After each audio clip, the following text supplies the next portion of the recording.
She stood on that auction block with her babies clinging to her skirts, watching strange men bid on her children like they were livestock. The auctioneer's gavel was about to fall, about to rip her 7-year-old son from her arms forever, when a dusty cowboy pushed through the crowd and spoke 5 words that would change everything. "I'll take all 4 of you." This is the story of Marina Doyle, a mother who lost everything, and the man who gave her a reason to believe again. Stay with me until the end and comment what city you're watching from. I want to see how far this story travels. The August sun beat down on the town square of Lawrence, Kansas territory with the kind of merciless heat that made even the stones seem to sweat. Marina Doyle stood on the wooden auction block, her hands trembling as she tried to smooth down Clara's wild auburn curls one more time. The little girl, only 5 years old, pressed her face into her mother's worn calico skirt, her small body shaking with silent sobs she was trying so hard to be brave about. "Mama," Clara whispered, her voice barely audible above the growing murmur of the crowd. "I'm scared." Marina's heart cracked a little more, though she hadn't thought there were any pieces left to break. She crouched down, ignoring the auctioneer's impatient cough behind her, and cupped her daughter's tear-stained face in both hands. "I know, sweet girl, I know." Marina's voice caught, but she forced herself to keep going. "But you remember what I told you? No matter what happens today, no matter where any of us go, we carry each other right here." She pressed her palm gently against Clara's chest, right over her heart. "You feel that beating? That's where Mama lives. That's where Elias and Jonah live. Nobody can take that away." It was a beautiful lie, and they both knew it. 7-year-old Elias stood beside them, his jaw set in a way that made him look far older than his years. His father's eyes stared out from his young face, those same green eyes that Marina had fallen in love with 9 years ago, before the cholera took James, before the debt swallowed everything they'd built, before their whole world came crashing down around them like a house made of cards. "I won't let them take Clara and Jonah, Mama," Elias said fiercely, his small fists clenched at his sides. "I won't." Marina pulled him close, breathing in the little boy's smell of him, sweat and prairie grass and the lye soap she'd scrubbed him with that morning, wanting him to be clean for whatever came next. "Oh, my brave boy, my sweet, brave boy." 3-year-old Jonah didn't understand what was happening. He sat on the edge of the platform, his chubby legs dangling over the side, playing with a wooden horse that his father had carved before the fever took him. The paint was worn off in places where Jonah had clutched it through long nights, but the little boy still galloped it through the air, making soft neighing sounds and living in a world where auction blocks and debt collectors didn't exist. "All right, folks, settle down now." The auctioneer, a florid man named Simmons with whiskey on his breath and greed in his eyes, stepped forward and rapped his gavel against the podium. "We've got ourselves a fine offering here today." Woman, age 26, good health, knows her way around a kitchen and a laundry. 3 children, 2 boys and a girl. Marina closed her eyes. Not children, not offerings, not lots to be divided and dispersed, but that's what they were now. The law saw them as property, as assets to be liquidated to pay off the debts James had left behind. Debts she hadn't even known about until the creditors came calling 2 months after she'd buried her husband. The crowd pressed closer. Maybe 40 or 50 people packed into the square. Some were genuinely looking for household help or field workers. Others had come for the spectacle, for the entertainment of watching someone else's tragedy unfold on a hot summer afternoon. Marina recognized some faces from town. Mrs. Patterson, who used to buy eggs from her. The Johnsons, who'd shared their church pew. Now they all stared up at her with expressions ranging from pity to calculation to something that made her skin crawl. "Now we're going to start with the woman," Simmons announced, consulting his notes. "Marina Doyle, widowed. The estate's creditors have authorized me to sell her contract of indenture for a period of 7 years to satisfy outstanding debts in the amount of—" "What about the children?" a voice called out from the crowd. Marina's eyes snapped open, searching for the speaker. It was a man in a brown suit, prosperous looking, with cold eyes. "Are they included?" Simmons shook his head. "Children will be sold separately after the mother. Now, if we could proceed—" "No." The word tore from Marina's throat before she could stop it. She lurched forward, putting herself between the auctioneer and her children. No, you can't. You can't separate us. Please, I'm begging you. Mrs. Doyle, we've been through this. Simmons' voice carried a warning edge. The law is clear. The debts exceed. I don't care about the law. Marina's voice rose, high and desperate. Several people in the crowd shifted uncomfortably. They're babies. They're babies. Elias is 7 years old. Clara still has nightmares. Jonah... Her voice broke. Jonah doesn't even remember his father. I'm all they have. Please, please don't do this. The sheriff, a heavy-set man named Garrett, stepped onto the platform. His hand rested on the pistol at his belt, not threatening exactly, but making his presence known. Ma'am, you need to compose yourself. This is difficult. I know, but the law. Damn the law! Marina's eyes blazed. She knew she was making it worse, knew she should stay quiet and submissive and hope for mercy. But the thought of watching her children dragged away to separate fates, she couldn't breathe. She actually couldn't breathe. Her chest felt like it was being crushed by an invisible hand. Elias grabbed her skirt. Mama, don't. You're scaring Jonah. She looked down and saw that it was true. Jonah had dropped his wooden horse and was staring up at her with huge, frightened eyes, his lower lip trembling. Clara was crying in earnest now, great hiccuping sobs that shook her whole body. Marina forced herself to take a breath, then another. She sank to her knees on the platform, gathering all three children into her arms, holding them as tightly as she could. This might be the last time. This might be the very last time she ever held them all together. I love you, she whispered fiercely into their hair.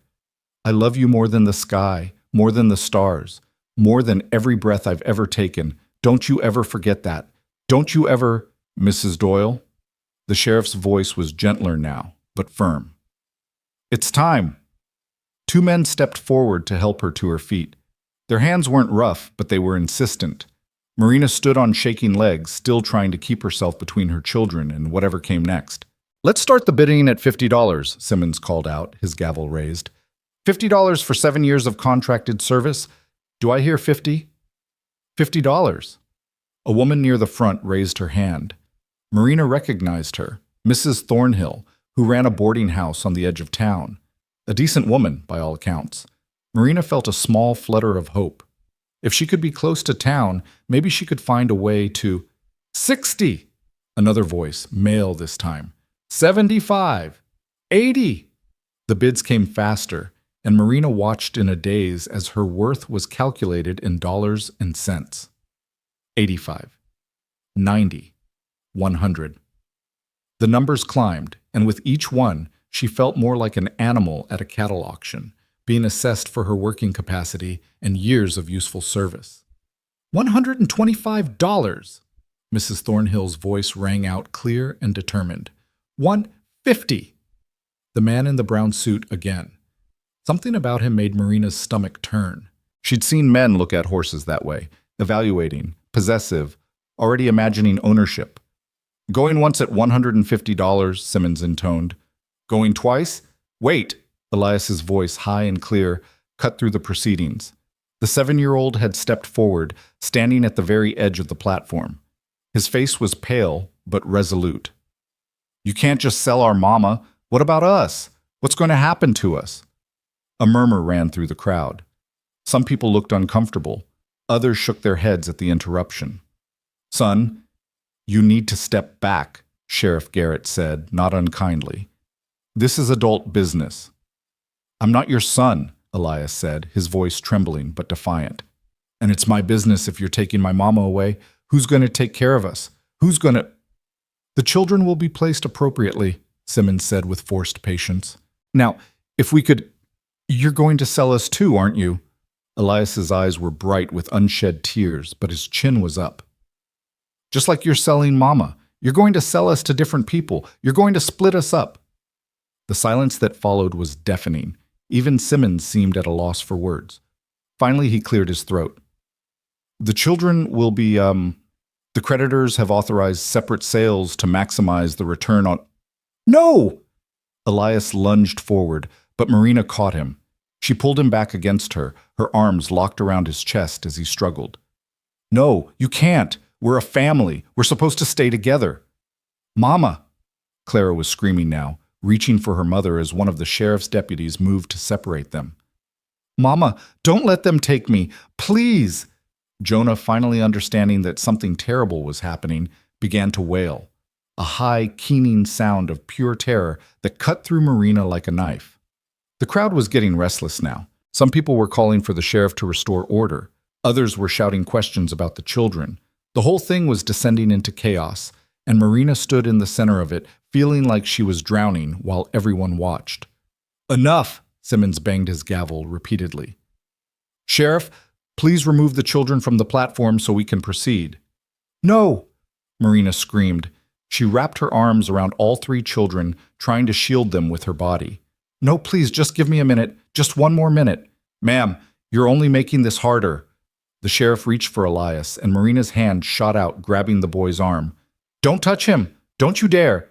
Mrs. Doyle, I'll work double, triple. Please, there has to be another way. Whoever buys my contract, I'll work twice as hard. The creditors want cash, not promises," Simmons said coldly. "Now, can we please?" "I'll take the boy," the man in the brown suit called out. He'd moved closer to the platform, and now Marina could see his face clearly. There was something hungry in his expression that made her blood run cold. "Strong-looking lad. I could use help on my farm. How much for him?" "No," Marina whispered. "No, please." "We'll auction the children separately after the mother's contract is settled," Simmons said. "Now, we had a bid of $150. Do I hear $175? Mrs. Thornhill again, her face tight with sympathy but also calculation. She was running a business, after all. $200! Marina's vision was blurring. She couldn't tell if it was from tears or from the suffocating panic that was making it hard to draw breath. She pressed her face into Elias's hair, trying to memorize the feel of him, the smell of him, knowing that in a few minutes, $250! The man in the brown suit was looking directly at her now, and Marina wanted to be sick. "Going once at $250, Simmons said. Going twice. Wait!" A new voice, deep and rough, cut through the noise. "I got a question before you finish this." The crowd parted, and a man pushed his way through to the front. He was tall, over 6 feet, with broad shoulders and the kind of weathered, sun-dark skin that spoke of years spent outdoors. His clothes were dusty from travel, worn canvas pants, scuffed leather boots, a faded blue shirt rolled up to reveal corded forearms. A wide-brimmed hat was pulled low over his eyes, shadowing his face, but Marina could see a strong jaw covered in several days' worth of dark stubble. He moved with the easy, rolling gait of someone who spent more time in a saddle than on his feet. And as he came closer, Marina noticed his hands, scarred and calloused, the hands of a working man. A gun belt hung at his hip, the holster well worn but the weapon clean and cared for. "And you are?" Simmons asked, irritation clear in his voice. The stranger stopped at the edge of the platform, tilting his head back to look up at them. For just a moment, his eyes met Marina's, dark gray, like storm clouds, with something unreadable in their depths. "Calder Rhodes," the man said simply. "I'm a horse breeder, got a ranch about 15 miles north of here, and I got a question about your auction." "This isn't really the time—" "You're selling them separate," Calder said, his voice calm but carrying a weight that made people listen. "The mother and the children, that right?" Simmons sighed. "Yes, that's correct. The estate's creditors require—" "How much?" The auctioneer blinked. "I'm sorry?" "How much?" Calder repeated slowly. "For all 4 of them." A ripple of surprise moved through the crowd. Marina's breath caught. She stared at this stranger, this man who'd appeared out of nowhere, trying to understand what he was asking. "All 4? Simmons looked taken aback. "Well, The mother's contract is currently bid at $250. The children would be auctioned separately, so I couldn't say—" "Take a guess," Calder said. His hand rested on the platform's edge, relaxed but somehow commanding attention. "You're a numbers man. You know what they'd likely bring separately. So tell me, what's the total debt?" Simmons consulted his papers, his fingers trembling slightly. "The estate owes $412, but if we sell them separately, we could likely exceed that amount. The boy alone might bring—" "I'm not asking what you might get," Calder interrupted. I'm asking what the debt is. 412? Plus the auctioneer's fee, which is 10% of, so about 450, give or take. Calder's eyes hadn't left Marina's face. That cover everything? Pay off every creditor? Clear the whole debt? Well, yes, I suppose it would, but then here's my bid. Calder reached into his pocket and pulled out a leather pouch. He loosened the drawstring and poured a stream of coins onto the platform with a heavy clink of metal on wood. Gold coins glinted in the afternoon sun. $500, cash, for all 4 of them, the mother's contract and all 3 children. The crowd exploded into noise. People were shouting questions, pressing forward to get a better look. Marina's heart was hammering so hard she thought it might burst right out of her chest. She clutched her children tighter, afraid to hope, afraid to even breathe. Now hold on! The man in the brown suit pushed forward angrily. You can't just… The children haven't even been offered yet. I had a bid on the boy. And I'm making a bid on all of them, Calder said calmly. Before they're split up. That's legal, ain't it? He looked at the sheriff. Man can make a bid on what's being sold, can't he? Sheriff Garrett looked uncomfortable. Well, technically, I suppose if the creditors would accept… The creditors want their money, Calder said. I'm offering more than they're owed right here, right now. Gold coin, no promises, no payment plans, just cash. But the proper procedure… Simmons was floundering now, looking between the money, the crowd, and the sheriff. The proper procedure is to satisfy the debt, Calder said. There was steel beneath his calm tone now. That's what this is about, isn't it? Collecting what's owed? Well, I'm offering to clear the whole thing in one transaction. Seems to me that's the best outcome for everyone. It's irregular, Simmons protested. But is it illegal? Calder pressed. Because if it's just irregular, I don't really give a damn. Those creditors want their money or not. Simmons looked at the gold coins. $500 was a substantial sum, more than he'd expected to get from the 4 sales combined. The creditors would be satisfied and he'd get his percentage either way. After a long moment, he deflated slightly. I suppose I could send a runner to the primary creditor, get authorization, but I can't promise…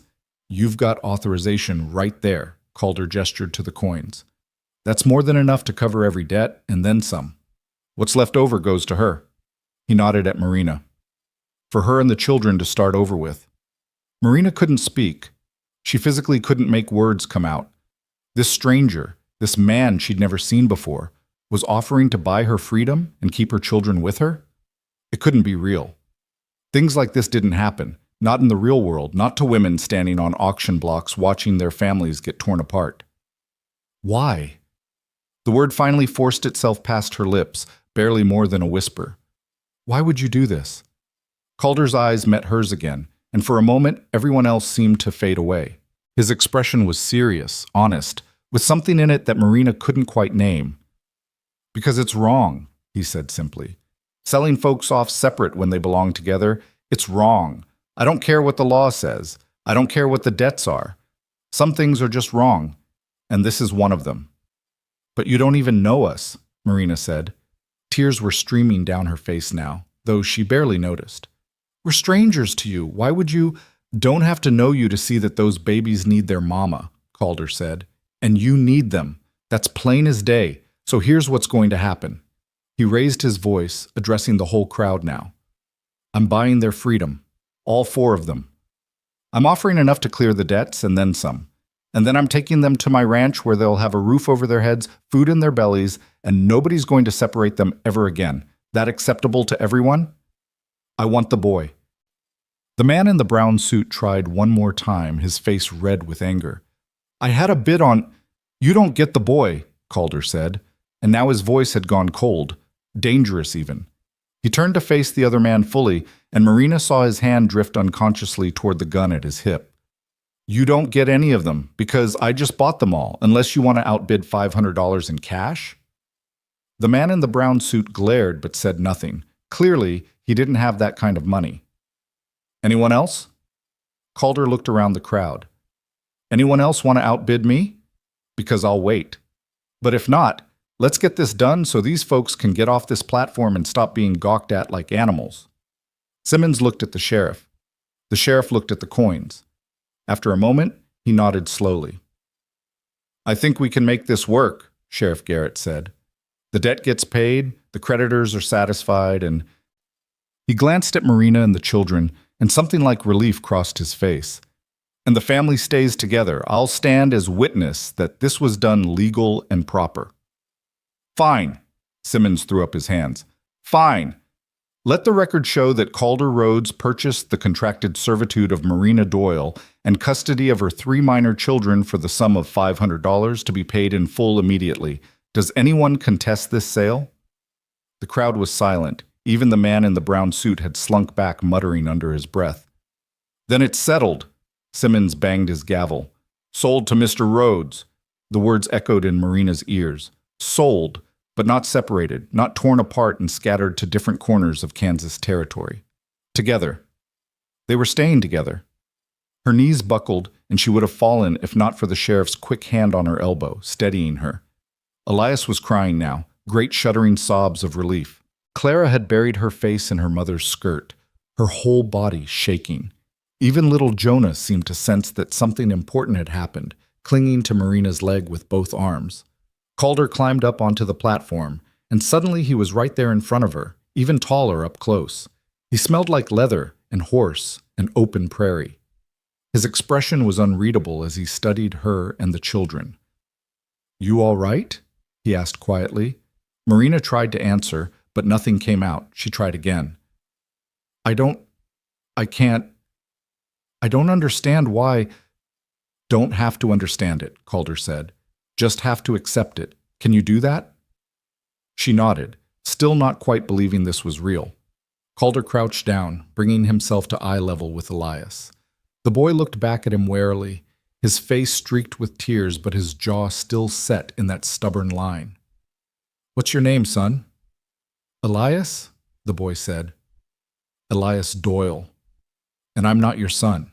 "Fair enough," Calder said, not taking offense. "You got any brothers or sisters besides these two?" "Just Clara and Jonah." Elias moved protectively closer to his younger siblings. "And our mama. We stay together." "That's right," Calder agreed. "You stay together. That's the whole point of this. I'm not splitting you up. Your mama's coming with us. Your sister and brother too. All 4 of you together. Understand?" Elias studied him suspiciously. "Why? What do you want from us?" It was a disturbingly adult question from a 7-year-old, and it made Calder's expression tighten for just a moment. "Fair question," he said after a pause. "Here's the truth. I got a ranch about 3 hours' ride from here. It's a decent spread. I breed horses, raise a few cattle. I do all right. But it's a lot of work for one man, and my housekeeper died this past spring. Place is falling apart without someone to manage the house and the garden and the cooking. Your mama's going to work for me, not as property, but for wages, fair wages. And you kids will have a home, food, and a safe place to grow up. That's what I want. Help running my ranch, and in return you get security. Sound fair?" Elias looked at his mother, uncertainty in his eyes. Marina was still trying to process everything, trying to find the catch, the hidden trap in this stranger's offer. But there was something in Calder Rhodes's face, a straightforward honesty that was hard to fake. "What about after 7 years?" Marina finally found her voice, hoarse but steady. "The contract, after 7 years you're free to go wherever you please," Calder said, standing back up to face her. "Or stay if you want. That'll be your choice. But either way, your wages will be your own. I'll pay you what I'd pay any worker, $2 a week plus room and board for you and the children. And before you say that's too much, that's what the work's worth. I won't have you thinking you owe me something beyond honest labor." $2 a week. Marina's mind reeled. That was generous. More than generous. Most housekeepers made half that, if they were lucky. Over 7 years, even saving just half of it, she could... "Why are you being so kind to us?" The question came out as barely more than a whisper. People aren't kind without wanting something in return. Calder was quiet for a long moment.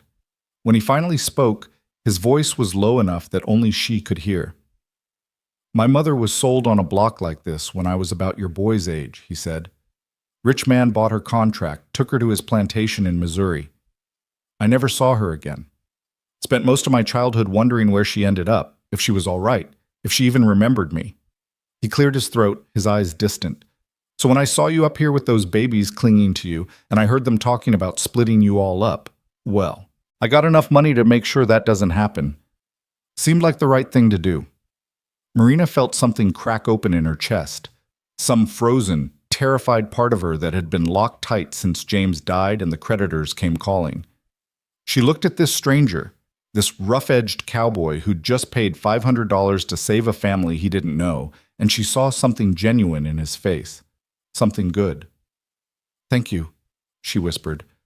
"I don't know how to... I can never repay..." "Don't want repayment," Calder said firmly. "I want you to work hard, raise your children right, and build a life for yourself. That's payment enough. Now," he gestured toward the waiting wagon. "My rig's over there. We should probably get moving before anyone changes their mind about this arrangement." The sheriff and Simmons were completing the paperwork, transferring the official documents of Marina's indenture contract to Calder's name. Marina watched in a daze as money changed hands, as signatures were applied to official-looking papers, as her life and the lives of her children were legally transferred from one man to another. But this felt different. This felt like salvation instead of damnation. Calder helped them down from the platform, his hand steady under Marina's elbow as her shaking legs nearly gave out.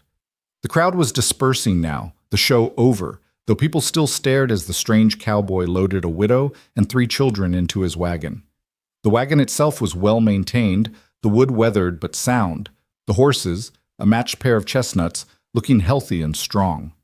There was a canvas cover stretched over a framework of bent wood, providing shade, and Calder had already laid out blankets in the back. "There's water in that canteen," he said, pointing to a leather-covered bottle hanging from a nail. "And I packed some food for the journey. It's about 3 hours to the ranch, maybe a bit more with the little ones. Make yourselves as comfortable as you can."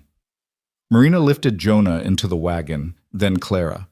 Elias climbed up on his own, still watching Calder with wary eyes. Marina was about to pull herself up when Calder appeared at her side. "Let me help you, ma'am." His hand was warm and solid as he steadied her, and Marina found herself looking directly into his face for the first time. He was younger than she'd first thought, maybe 30, 32 at most. His face was all strong lines and weathered skin, with crow's feet at the corners of his eyes from squinting into the sun. There was a scar cutting through his left eyebrow, and another along his jaw. But his eyes, those storm-gray eyes, were kind. "Thank you," Marina said again, because she didn't know what else to say. Calder just nodded and moved to the front of the wagon, climbing up onto the driver's seat with easy grace. He took up the reins, clicked his tongue to the horses, and just like that, they were moving. Marina settled back against the blankets, pulling all 3 children close to her. Jonah immediately curled into her lap, exhausted from all the crying. Clara pressed against her side, her small hand clutched tight in Marina's skirt. Elias sat on her other side, still tense, still watching everything with those 2 old eyes. As the wagon rolled out of Lawrence, leaving behind the auction block and the crowd and the life Marina had known, she watched the town disappear behind them. Part of her couldn't believe this was real. Part of her kept waiting to wake up, to find herself still standing on that platform with strange men bidding on her children. But the wagon was solid beneath her. The children were warm in her arms. And Calder Rhodes, the stranger who'd become their unexpected savior, drove them steadily northward, toward a ranch she'd never seen, toward a future she couldn't imagine. "Mama." Elias's voice was small. "Are we really going to be okay?" Marina looked down at her eldest son, at the fear and hope warring in his young face, and she made a decision. She would choose to believe, she would choose to trust, because what other choice did she have? "Yes, baby," she said softly, pressing a kiss to his forehead. "Yes, I think we are." The prairie stretched out before them, endless and golden in the late afternoon sun, and for the first time in months, Marina Doyle allowed herself to hope that maybe, just maybe, they'd found someone who would keep them safe. The wagon rolled on, carrying them toward whatever came next. The sun was sinking toward the horizon, painting the Kansas prairie in shades of amber and gold. When Calder finally turned the wagon off the main trail onto a narrow dirt road, Marina had been watching the landscape change for the past hour, the flat grasslands gradually giving way to gentle rolling hills, clusters of cottonwood trees marking the presence of water, and in the distance, the dark line of what might be a river or creek. Jonah had fallen asleep in her lap, his thumb stuck firmly in his mouth despite her attempts over the years to break him of the habit. Clara dozed fitfully against her side, occasionally jerking awake with a small cry before Marina could soothe her back to sleep. Only Elias remained vigilant, sitting upright and watching everything with those sharp green eyes that missed nothing. "Is that it?" Elias asked suddenly, pointing ahead. Marina followed his gaze and felt her breath catch. Nestled in a shallow valley between two hills surrounded by a split-rail fence that seemed to go on forever, was a sprawling ranch. The main house was a sturdy two-story structure built from weathered timber, with a wide porch wrapping around the front and side. Smoke curled lazily from the chimney. Behind the house, she could see a large barn, several outbuildings, and what looked like a series of corrals where horses moved like dark shadows in the fading light. "That's home," Calder called back over his shoulder. "Rhodes Ranch. Been in my family for about 15 years now. My father homesteaded it, and when he passed, it came to me." The wagon rattled down the road, and as they drew closer, Marina could see more details. The house needed paint, she noticed, and several of the porch boards looked like they might be loose.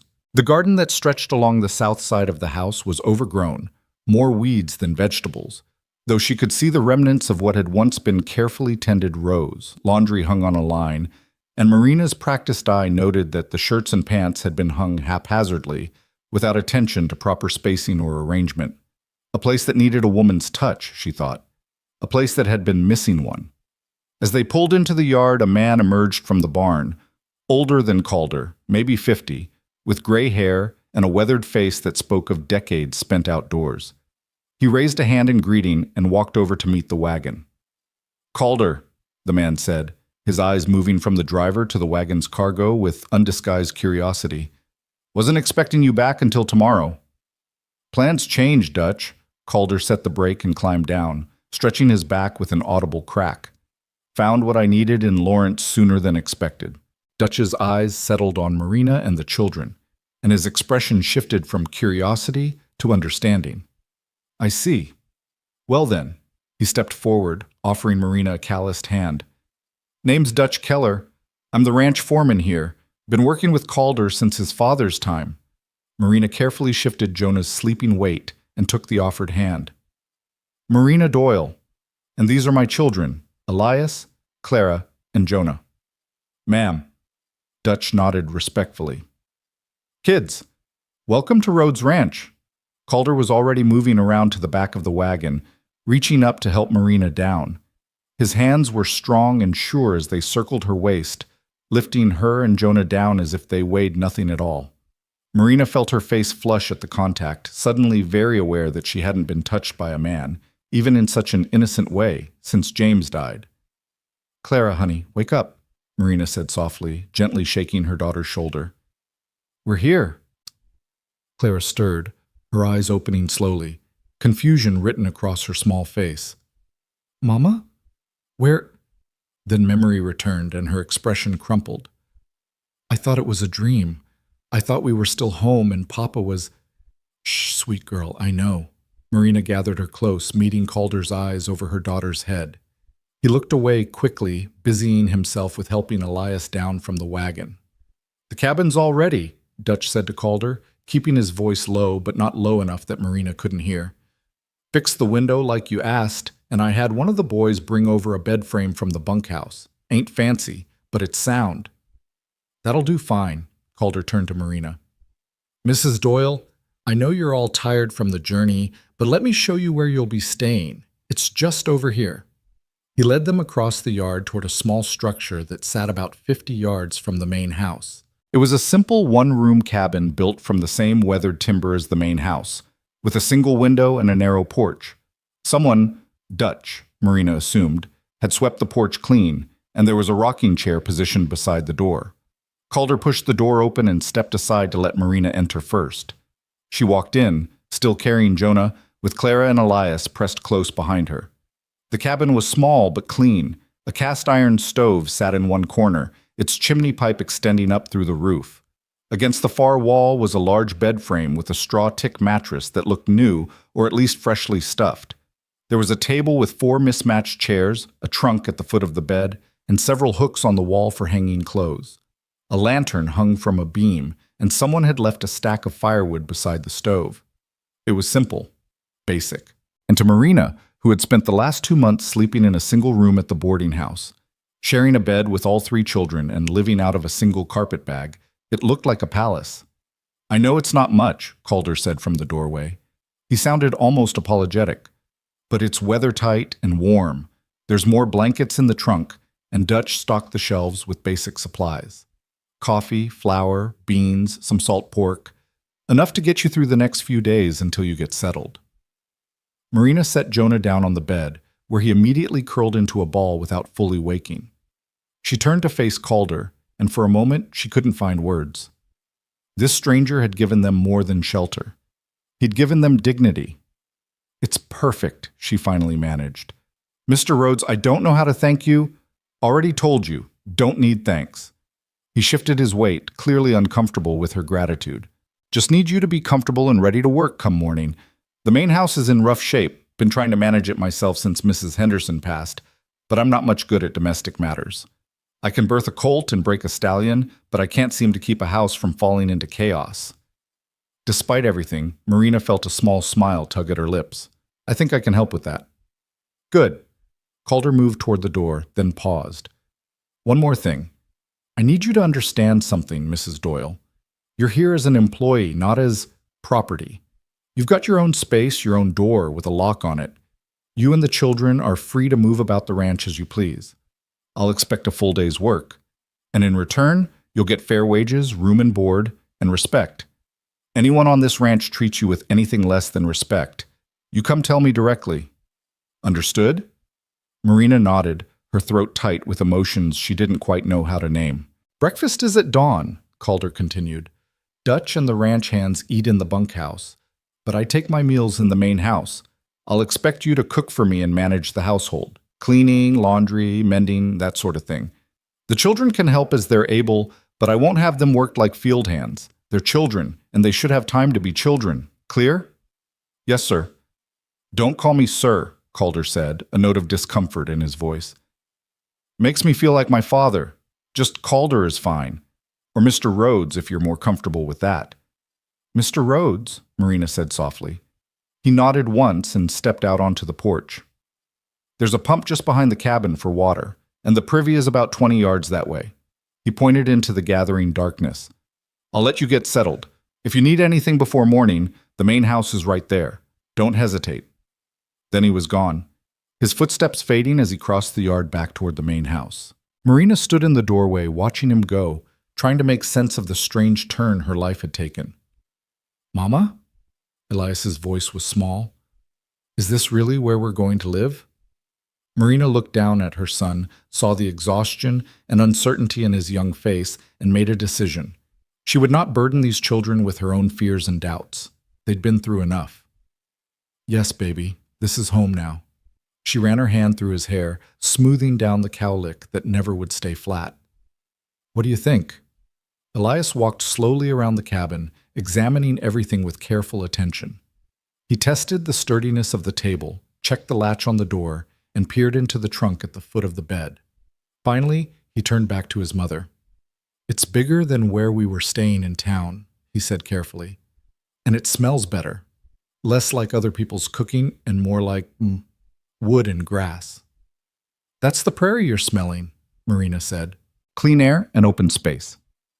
Clara had been exploring too, though her investigation was less practical than her brother's.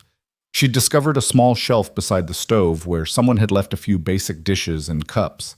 Now she stood on tiptoe, running her fingers along the edge of a blue-rimmed plate. "Mama, can this be my special plate?" she asked. "It has flowers painted on it, see?" Marina came over to look. The plate was simple earthenware with a crude but cheerful pattern of daisies around the rim. "I think that would be lovely, sweet girl. We'll use it for your breakfast tomorrow." "Really?" Clara's face lit up with the first genuine smile Marina had seen from her in months. My very own plate. Your very own plate. It was such a small thing, Marina thought. A chipped plate with fading flowers. But to Clara, who had owned nothing but the dress on her back and a single rag doll for the past 2 months, it was treasure. The next few hours passed in a blur of activity. Marina got a fire going in the stove and heated water for washing. She found soap and clean rags in the trunk and gave each of the children a thorough scrubbing, washing away the dust of the journey and the terror of the day. She braided Clara's hair and checked Elias for ticks. She changed Jonah into the one clean nightshirt he owned and settled him properly in the bed.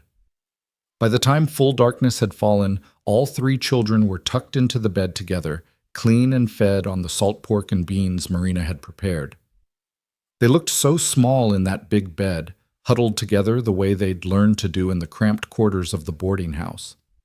Marina stood by the stove, watching them sleep, and allowed herself to feel the full weight of the day. Her hands were shaking, she realized. They'd been shaking since she climbed down from that auction block, but she'd been too focused on the children to notice. Now, in the quiet darkness of the cabin, the trembling spread through her whole body. She could have lost them. Dear God, she'd been minutes, seconds, away from watching Elias dragged away to that man's farm, from seeing Clara and Jonah sold to strangers, from being separated from her babies forever. The thought made her knees weak, and she had to grip the edge of the table to keep from sinking to the floor. A knock at the door made her jump. She pressed a hand to her racing heart and moved to answer it, expecting to see Calder. Instead, a young man stood on the porch, maybe 18 or 19, with a shock of red hair and a friendly, freckled face. Evening, ma'am, he said, pulling off his hat respectfully. Name's Tommy. I'm one of the ranch hands. Mr. Rhodes sent me over with these. He held out a basket covered with a checkered cloth. Marina took the basket and peeked under the cloth. Inside were fresh eggs, a loaf of bread that was still warm, a crock of butter, and a small jar of preserves. Mr. Rhodes said to tell you this is for your breakfast, Tommy continued, and that if you need anything at all, any of us boys would be happy to help. We're in the bunkhouse, that long building just past the barn. Thank you, Marina said, her voice unsteady. That's very kind. Tommy shuffled his feet, looking uncomfortable. We're glad you're here, ma'am. Place has been falling apart without someone to manage the house. And those are cute kids you got. Saw the little one earlier, fast asleep in the wagon. Reminded me of my little brother back home. He clapped his hat back on his head and disappeared into the darkness before Marina could respond. She closed the door and leaned against it, staring at the basket in her hands. Everywhere she turned, she found kindness. It was disorienting after months of suspicion and judgment, of townspeople who'd looked at her with pity at best and contempt at worst. Marina set the basket on the table and allowed herself, finally, to cry. She pressed her hands over her mouth to muffle the sound, not wanting to wake the children and let the tears come. Fear and relief and exhaustion and desperate, fragile hope all poured out of her in silent, shaking sobs. When she finally had no tears left, she washed her face with the cold water from the basin and looked around the cabin again. Tomorrow would come soon enough, and with it, work. Hard work, from the sound of it. But for tonight, they were safe. They were together. And that was enough. Marina changed into her nightdress, checked on the children one more time, and climbed into the bed beside them. The straw-tick mattress rustled beneath her weight, and Jonah immediately rolled over to press against her side, seeking warmth even in sleep. She gathered him close, feeling Clara's small hand find hers in the darkness, and closed her eyes. She didn't expect to sleep, but exhaustion claimed her almost immediately, pulling her down into deep, dreamless darkness. Dawn came too early, announced by a rooster somewhere in the yard, and the sound of men's voices as the ranch hands made their way to the bunkhouse for breakfast. Marina woke with a start, momentarily disoriented before memory returned. The cabin. The ranch. Calder Rhodes and his impossible kindness. She slipped carefully out of bed, not wanting to wake the children yet, and dressed quickly in her work dress. A plain gray cotton that had seen better days but was at least clean and mended. She pinned up her hair, splashed cold water on her face, and started a fire in the stove. By the time the children began stirring, she had coffee brewing and eggs cooking. The bread from last night made perfect toast when held over the open flame of the stove, and with butter and preserves, it was better than anything they'd eaten in months. "Morning, Mama," Elias said sleepily, climbing out of bed and padding over to the table in his bare feet. "Smells good." "Morning, baby. Wash your face and hands, then come eat." They ate quickly, the children wolfing down their food with the appetite of youth. Marina barely tasted her own breakfast, too nervous about the day ahead. What if she couldn't meet Calder's expectations? What if the work was too much? What if he realized he'd made a mistake and... She forced herself to stop that line of thinking.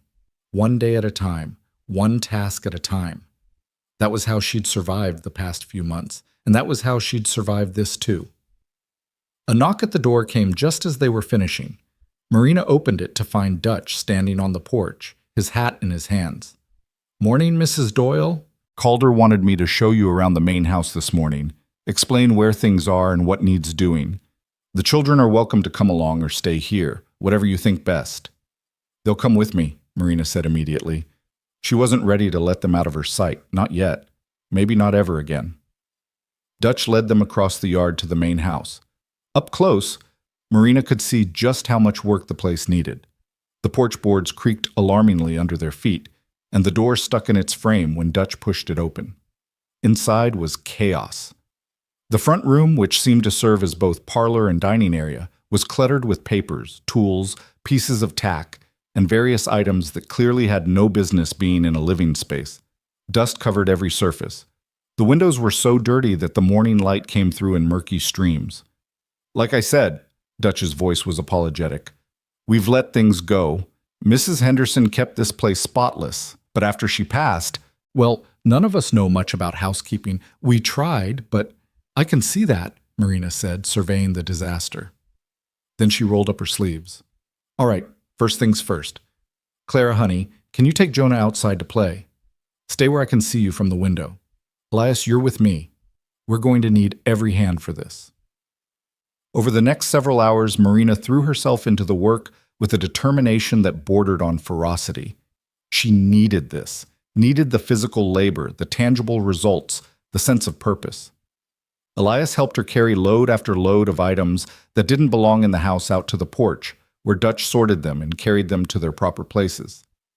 Clara swept while Jonah played with his wooden horse in a patch of sunlight on the porch. Marina scrubbed floors, washed windows, beat rugs, and organized shelves. The kitchen was the worst. Layers of grease coated the stove, and the pantry was a disorganized mess of supplies that had been shoved onto shelves with no thought to order or efficiency. But Marina had grown up helping her mother run a household, and she knew how to bring order from chaos. She was on her hands and knees scrubbing the kitchen floor when she heard boots on the porch. She looked up to find Calder standing in the doorway, staring at the transformation with an expression of stunned disbelief. "Mrs. Doyle," he said slowly, "have you been working since dawn?" Marina sat back on her heels, wiping her forehead with the back of her hand. "Yes, sir, Mr. Rhodes. I wanted to make a start on things." "A start?" Calder walked through the front room, his eyes taking in the clean windows, the dust-free surfaces, the organized space. "This is more than a start. This is a miracle." "It's just cleaning, Mr. Rhodes. Nothing miraculous about soap and water and elbow grease." But Calder was shaking his head. "You don't understand. This place, it's been 6 months since Mrs. Henderson died. 6 months of me and Dutch trying and failing to keep it livable. And in one morning, you've..." He trailed off, running a hand through his hair. "I knew I needed help, but I didn't realize how much until just now." Marina felt her face flush with pleasure at the praise.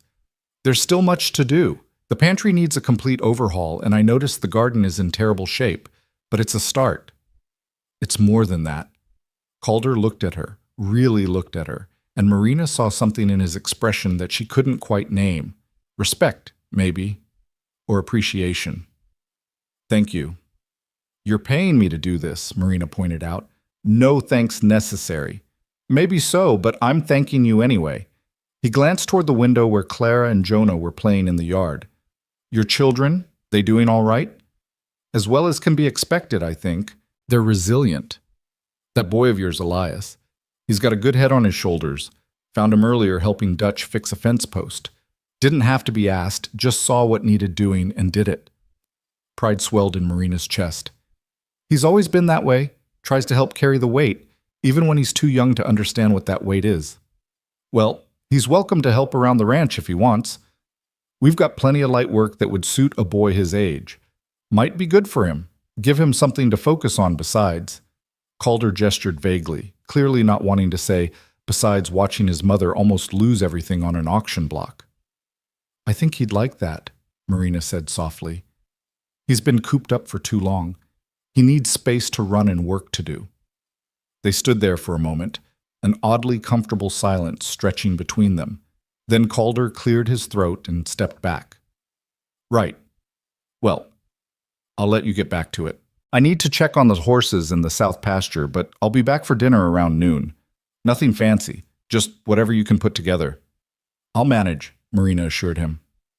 After he left, she returned to her work, but her mind kept drifting back to the conversation. There was something about Calder Rhodes that she couldn't quite figure out. He was gruff and plain-spoken, uncomfortable with emotion or gratitude. But beneath that rough exterior was a deep well of kindness. The way he looked at her children, not as burdens or obligations, but as human beings worthy of care and consideration, that meant more to Marina than any amount of money could.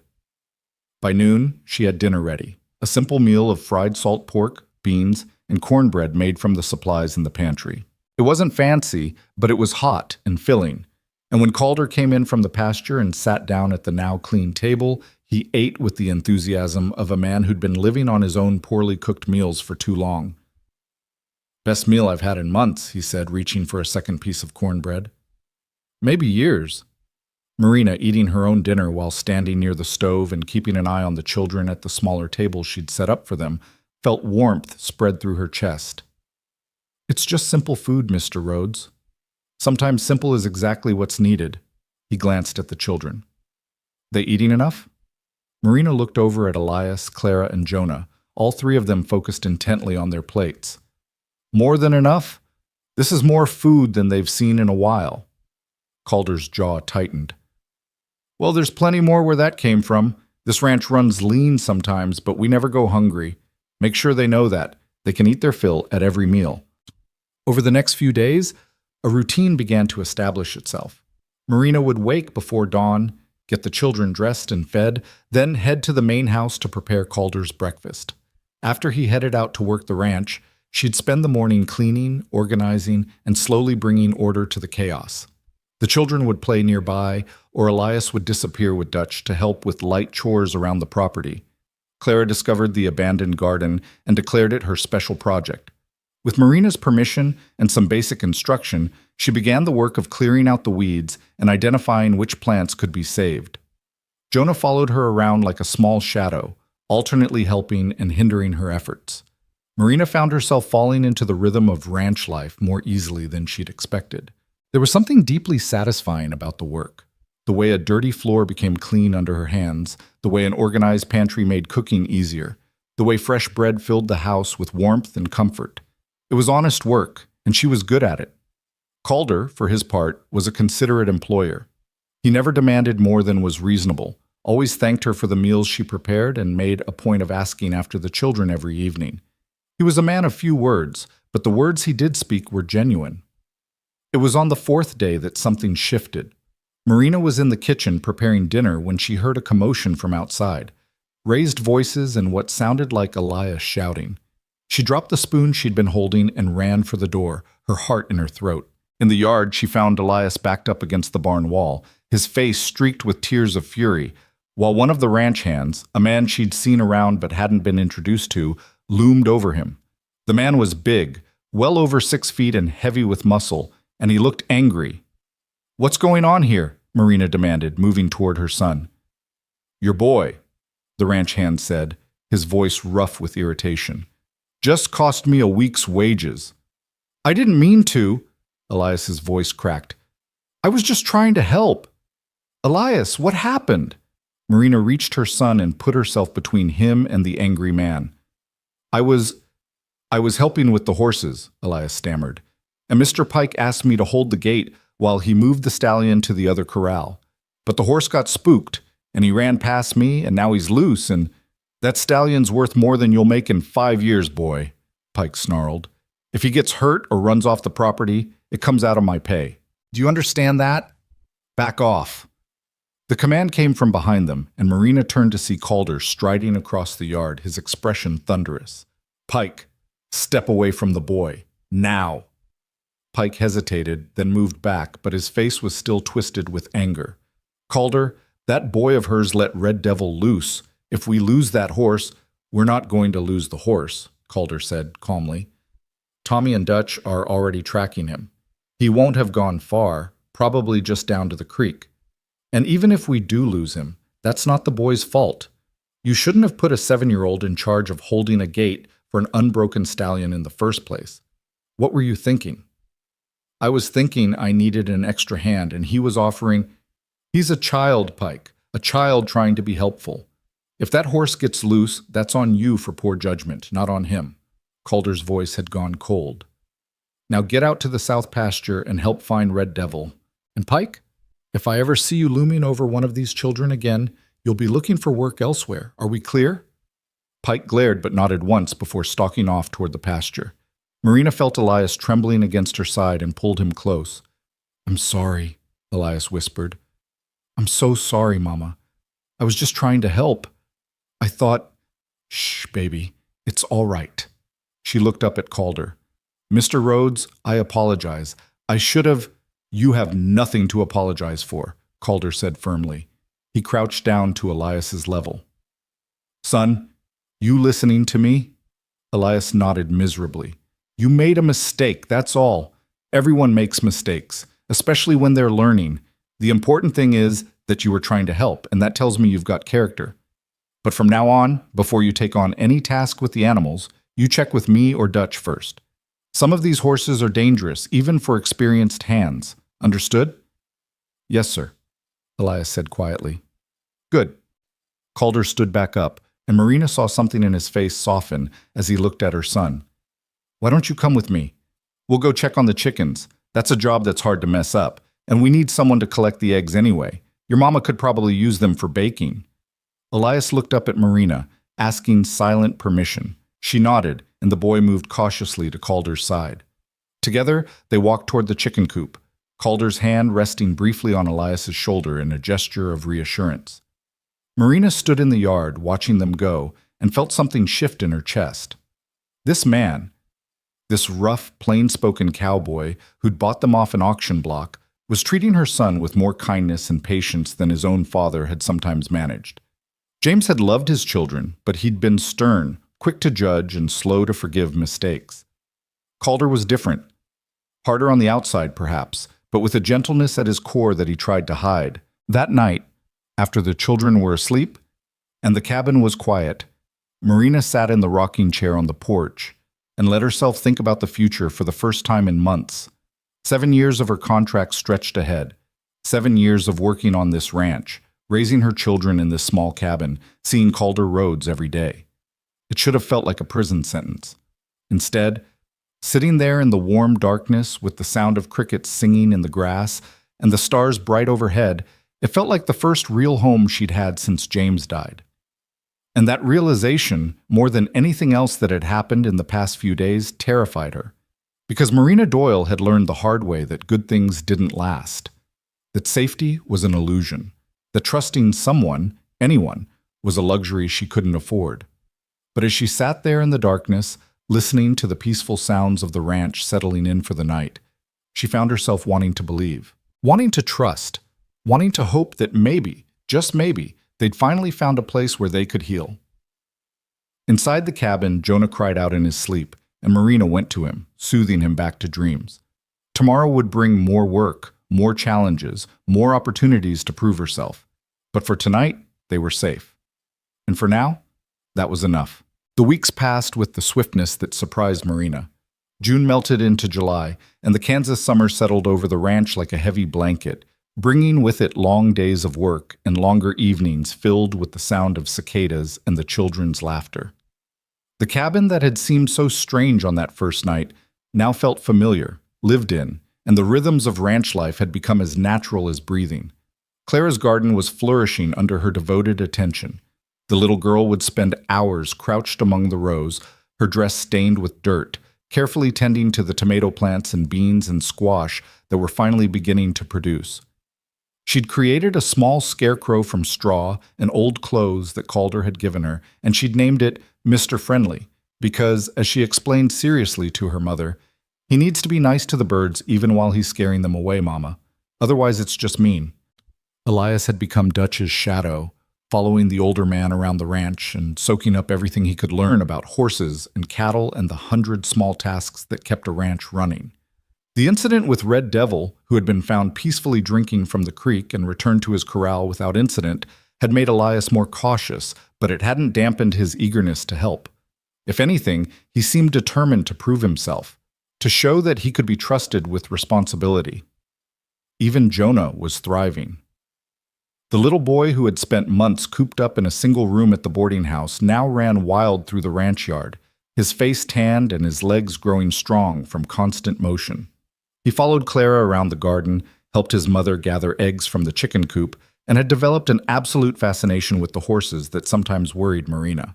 More than once, she'd found him standing at the corral fence, his small hand stretched through the rails, trying to touch the massive animals on the other side. Marina herself had transformed the main house. What had been chaos was now order, every room scrubbed clean, every surface organized, every window sparkling in the sunlight. She'd mended the curtains, beaten the rugs until they were nearly their original colors, and polished the furniture until it gleamed. The pantry was a marvel of efficiency, every ingredient labeled and stored properly, and her bread, which she baked fresh every other day, had become something of a legend among the ranch hands.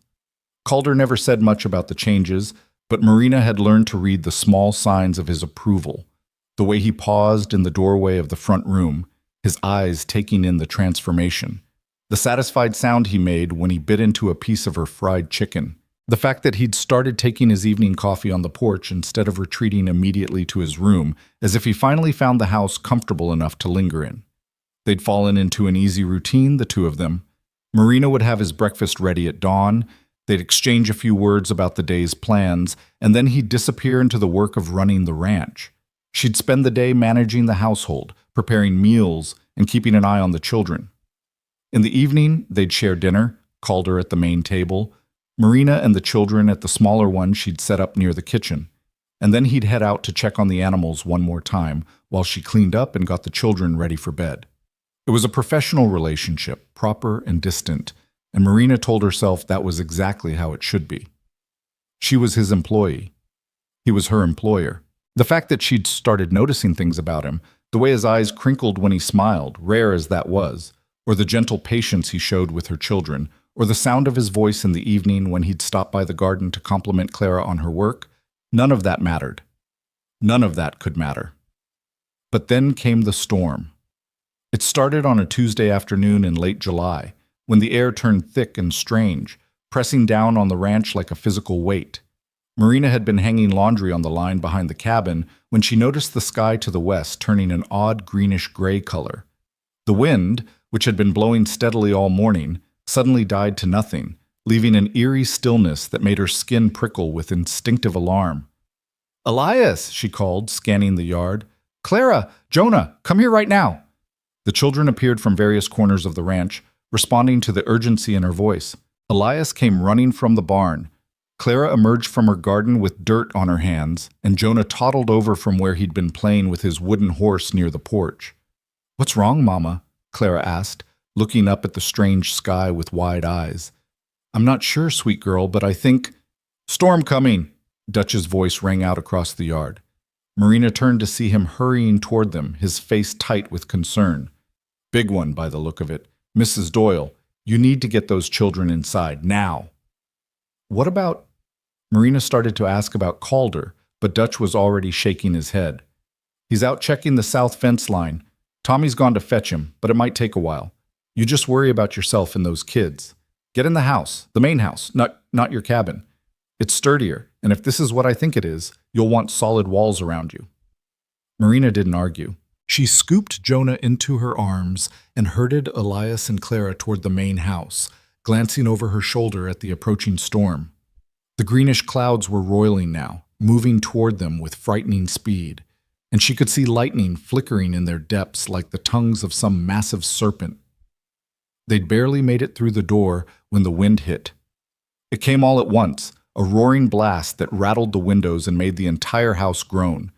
Rain followed seconds later, not falling so much as being hurled sideways by the wind, beating against the walls like fists demanding entry. "Mama, I'm scared," Clara whimpered, pressing against Marina's side. "I know, baby, but we're safe in here. This house is strong." Marina tried to keep her voice steady, but her own heart was racing. She'd lived through prairie storms before, but this one felt different, more violent, more angry. Thunder cracked overhead, so loud that Jonah screamed and buried his face in Marina's shoulder. Elias moved to the window, trying to see out through the sheets of rain. "Don't stand by the window," Marina said sharply. "Come away from there, Elias." "But Mama, I can't see Mr. Rhodes. What if he's still out there? What if..." Another blast of wind hit the house, and this time Marina heard something crack. She looked up in time to see one of the upstairs shutters tear loose and go flying past the window, disappearing into the gray chaos of the storm. "Everyone into the kitchen," she ordered. "Away from the windows, now." They huddled together in the kitchen, which sat at the center of the house with only one small window. Marina pulled the children close, wrapping her arms around all three of them while the storm raged outside. The wind howled like a living thing, and the rain hammered at the walls with such force that she could feel the vibrations through the floor. Minutes passed like hours. Clara was crying silently, her face pressed into Marina's dress. Jonah had gone very still and quiet, which worried her more than tears would have. Even Elias, trying so hard to be brave, was trembling. Then, through the roar of the storm, Marina heard a new sound, the crack of splitting wood, followed by a tremendous crash that shook the entire house. Something had given way, though she couldn't tell what. "Mama!" Elias's voice was high with fear. "What was that?" "I don't know, baby. Just hold on. Just hold on to me." The kitchen door burst open, and Marina's scream caught in her throat as a figure stumbled through, soaking wet, streaming water, but blessedly, wonderfully familiar. Calder. He slammed the door shut behind him, bracing his weight against it as the wind tried to tear it open again. His hair was plastered to his head, his clothes were drenched, and there was a cut on his forehead that was bleeding steadily, mixing with the rain on his face.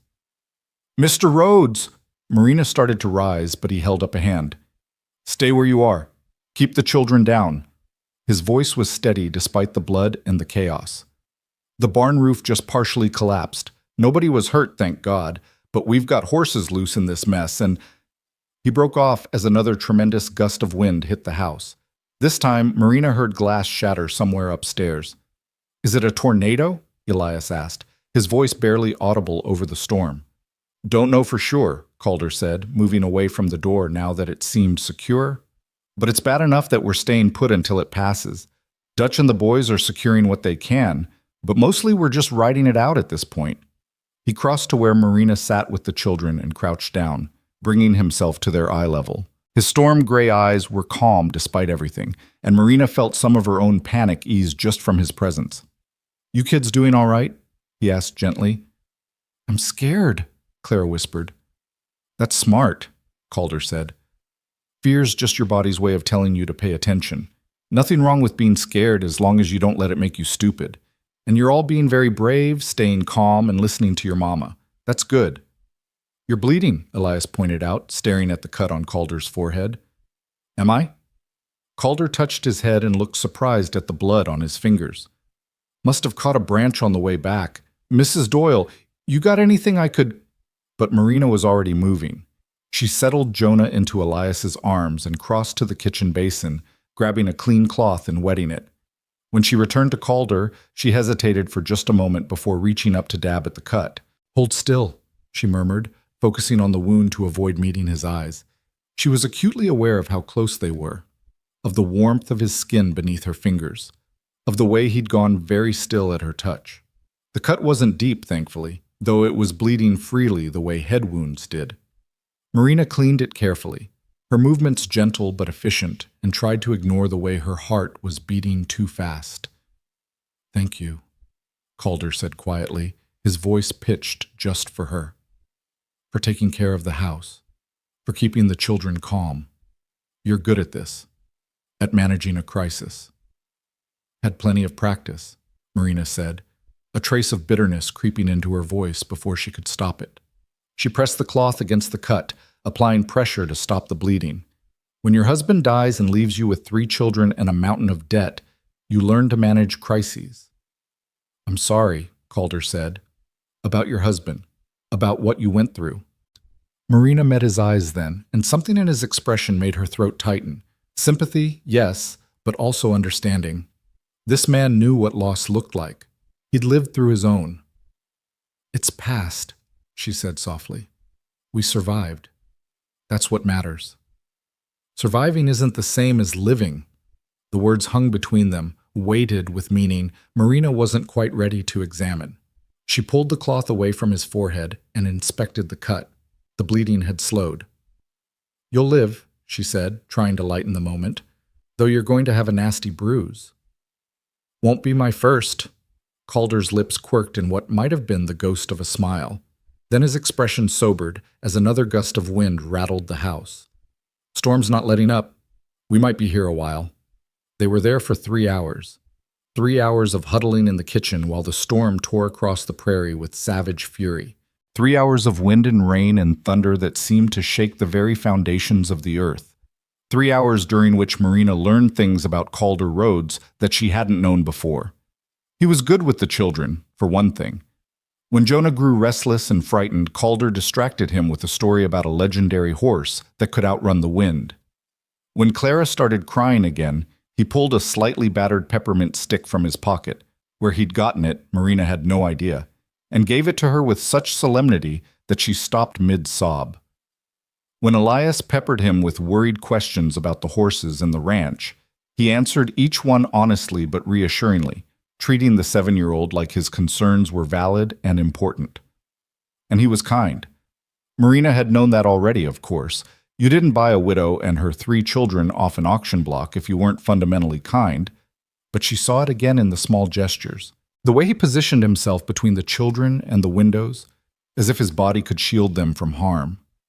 The way he kept his voice calm and steady, even when she could see the worry in his eyes. The way he met her gaze across the children's heads and gave her small nods of encouragement, as if to say, "You're doing fine. We're going to be all right." By the time the storm finally began to ease, moving off to the east with the last few rumbles of thunder, Marina felt wrung out and exhausted. But they were safe. They were all safe.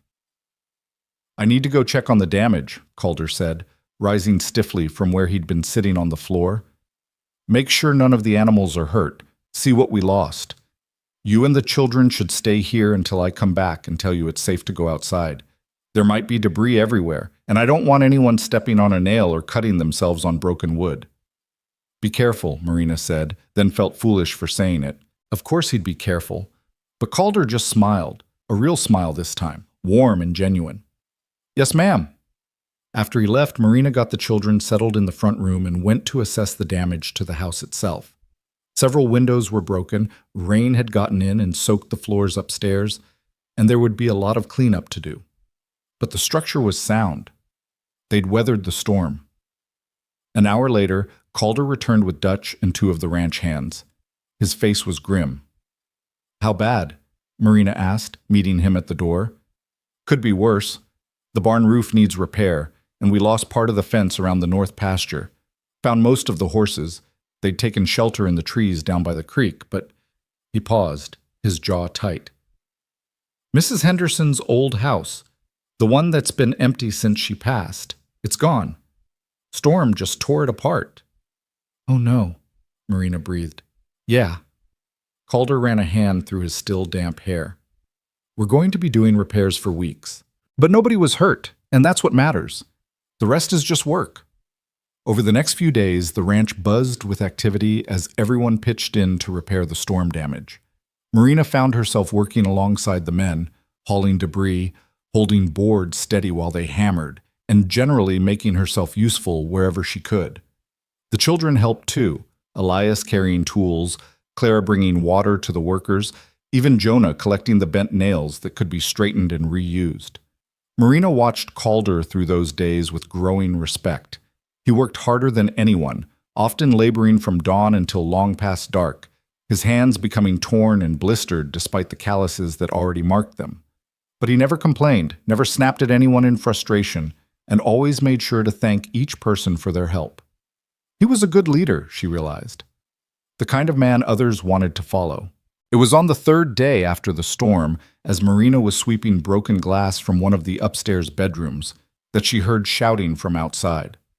She rushed to the window, now repaired with new glass that Calder had brought from town, and saw a man riding into the yard on a lathered horse.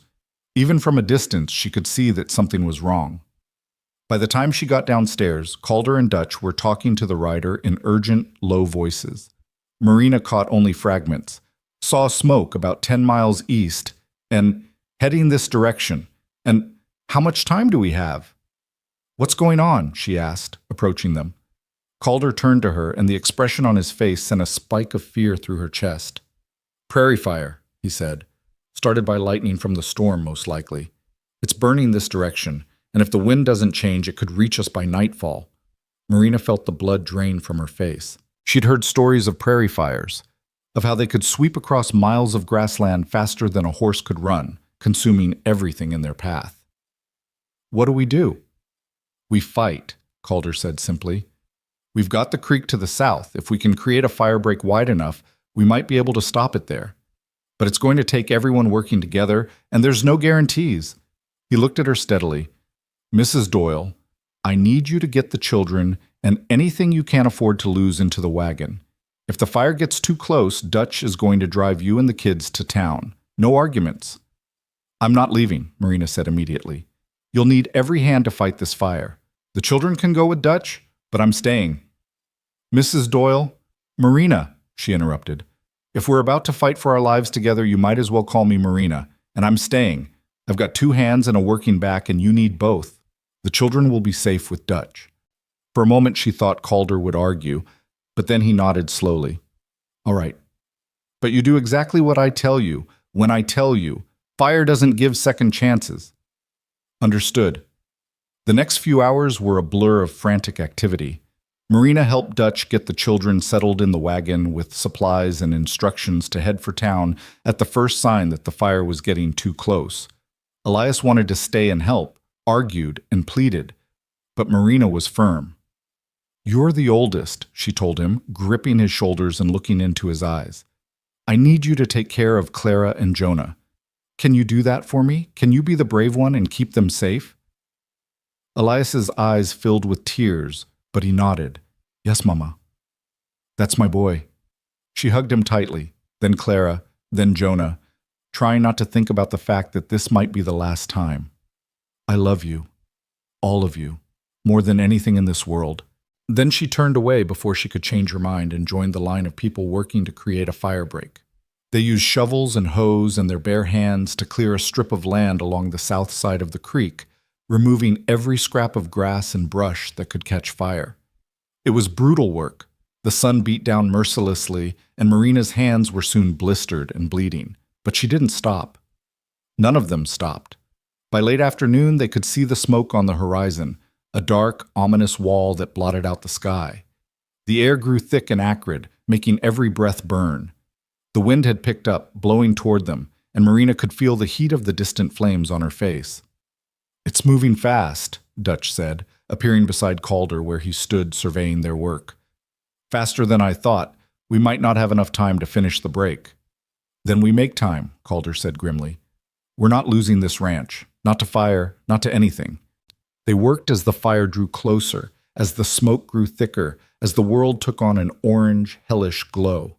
Marina's lungs burned with every breath, and her arms felt like they might fall off, but she kept digging, kept clearing, kept moving.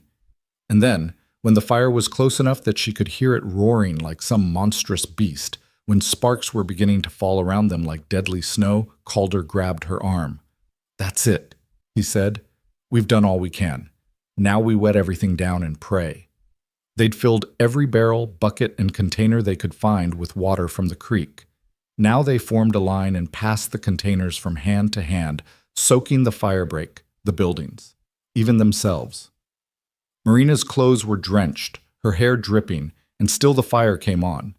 It hit their fire break just as the sun was setting, and for one terrible moment Marina thought all their work had been for nothing. The flames leaped and danced, testing the barrier they'd created, searching for any scrap of fuel to feed on. The heat was incredible, like standing in front of an open furnace, and Marina had to shield her face with her arm. But the break held. The fire raged along the south side of the creek, burning itself out against the barrier of cleared land and water. It tried to jump across, sparks flying like angry fireflies, but each time the flames found only wet earth and stone. Slowly, agonizingly, the wall of fire began to move past them, sweeping to the east and leaving behind scorched, blackened earth. They'd done it.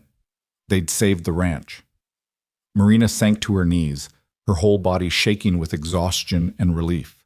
Around her, the ranch hands were cheering, embracing each other, some of them actually crying. She felt tears on her own face, but couldn't tell if they were from the smoke or from emotion. Then Calder was there, kneeling beside her, his face black with soot and his eyes red from the smoke. "You all right?" he asked hoarsely. Marina nodded, not trusting her voice. "You fought like a demon," Calder said, and there was something in his expression, admiration maybe, or respect, or something deeper that she didn't dare name. "I've never seen anything like it. You and your children, you're fighters, all of you." "We survive," Marina managed. "That's what we do." "No," Calder said softly, reaching out to brush a streak of soot from her cheek. The gesture was gentle, intimate, and sent a shiver through her that had nothing to do with the fire. "You do more than survive, Marina. You live. You fight for what matters. That's different." Their eyes met and held, and Marina felt the world narrow down to just the two of them. The noise of the celebrating ranch hands faded. The acrid smell of smoke receded.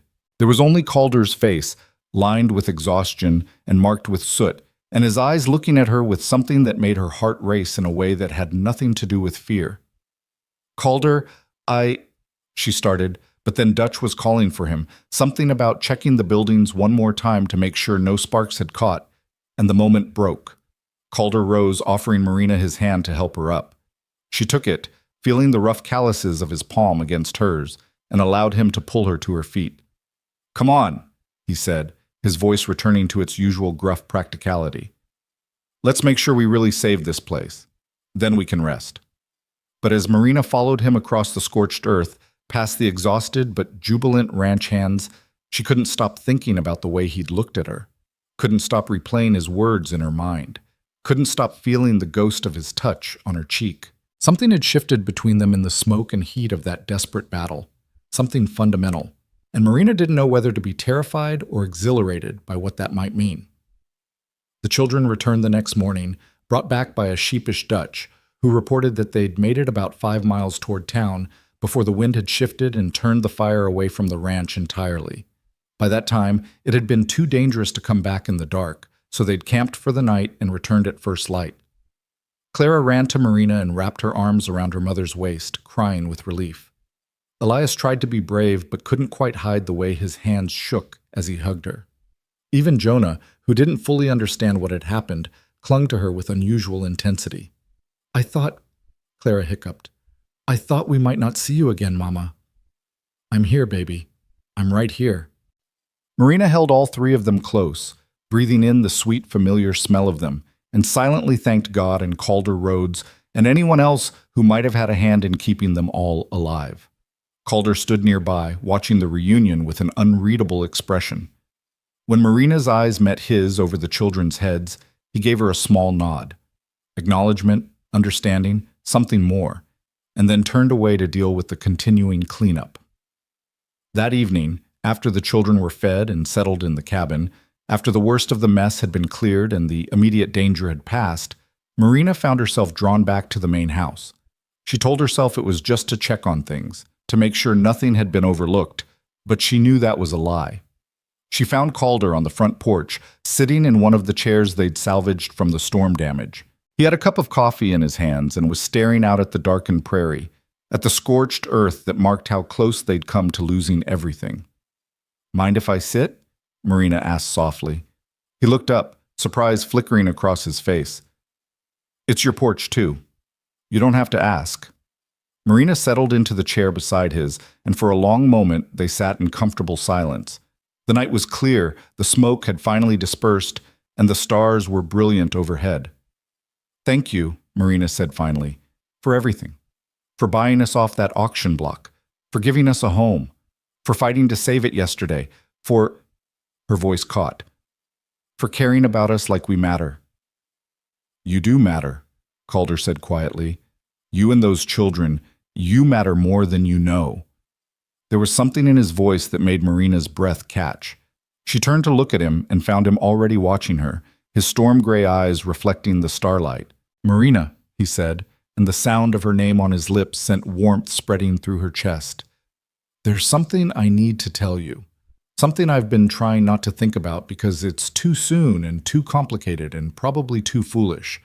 But after yesterday, after almost losing the ranch, after watching you fight beside me like you'd been born to this life, I can't keep pretending I don't feel it." Marina's heart was hammering now. "Feel what?" "That you're not just my housekeeper," Calder said. "That those children aren't just workers' kids living on my property. That this," he gestured between them, "isn't just an employer and employee arrangement anymore. At least not for me." The world seemed to tilt. Marina gripped the arms of her chair, trying to find her balance. "Calder, I'm not sure what you're saying." "I'm saying I care about you," he said simply. "I'm saying that somewhere between pulling you off that auction block and watching you scrub my kitchen floors and seeing you dig fire breaks with bleeding hands, I started to care about you in a way that's got nothing to do with contracts or employment. I'm saying that when I think about the future of this ranch, I can't picture it without you in it." Marina couldn't breathe, couldn't think. "You barely know me." "I know enough," Calder said. "I know you're strong and brave and fiercer than anyone I've ever met when it comes to protecting your children. I know you work harder than you should and never complain. I know the sound of your laugh when Clara says something funny, and the way you hum when you're kneading bread, and how you check on each of the kids one more time before you go to sleep at night, even though you're exhausted." "You've been watching me," Marina whispered. "I can't seem to help it." Calder's voice was rough with honesty. "I'm not asking for anything, Marina. I know it's too soon. I know you're still grieving your husband. I know you've got every reason in the world not to trust men or love or promises about the future. I needed you to know. I needed to be honest about what I'm feeling." Marina sat there, her mind whirling, her heart doing complicated things in her chest. Part of her wanted to retreat, to protect herself, to remind him that she was his employee, and this was inappropriate and dangerous. But another part, a part that had been waking up slowly over the past weeks, wanted to lean into this feeling, to admit that she'd been watching him too. That somewhere along the way he'd stopped being the stranger who saved her and become something more. "I don't know what to say," she finally managed. "You don't have to say anything," Calder said. "Not now. Not until you're ready. I just wanted you to know where I stand. The rest, that's up to you. Whatever you decide, nothing changes. You've still got a job here, still got a home here for as long as you want it. No pressure, no expectations, just honesty." He stood then, setting his coffee cup aside. "Good night, Marina. Sleep well." And then he was gone, disappearing into the house and leaving her alone on the porch with the stars and the crickets and the thundering of her own heart.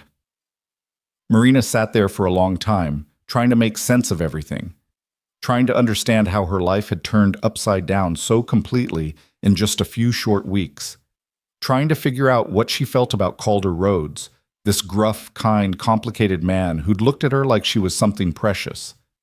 The truth was, she didn't know. She was attracted to him, yes. She'd have to be blind not to notice his strength, his integrity, the way he moved through the world with quiet confidence. And she was grateful to him, deeply and truly grateful for everything he'd done for her and her children. But was that enough? Was gratitude and attraction the same as the kind of feeling that could build a life on? And even if it was she ready? James had only been gone for 8 months. Was it wrong to be feeling this way so soon? Marina had no answers, but as she finally made her way back to the cabin, as she checked on her sleeping children and climbed into bed, she found herself thinking about Calder's words. "When I think about the future of this ranch, I can't picture it without you in it." And she realized, with a start that was equal parts terrifying and thrilling, that she couldn't picture it without him either. The next morning dawned clear and bright, with no hint of the chaos of the past week. Marina woke early and went through her usual routine, dressing, checking the children, starting breakfast. But everything felt different now, charged with new meaning, as if the very air had changed its composition overnight. When she arrived at the main house to prepare Calder's breakfast, she found him already in the kitchen, making coffee with the clumsy competence of someone who'd been doing it for himself too long.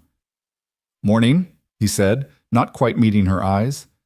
"Morning," she replied, and suddenly the kitchen felt too small, the air between them too thick. They moved around each other carefully, maintaining proper distance, speaking only when necessary. It was awkward in a way it had never been before, and Marina hated it.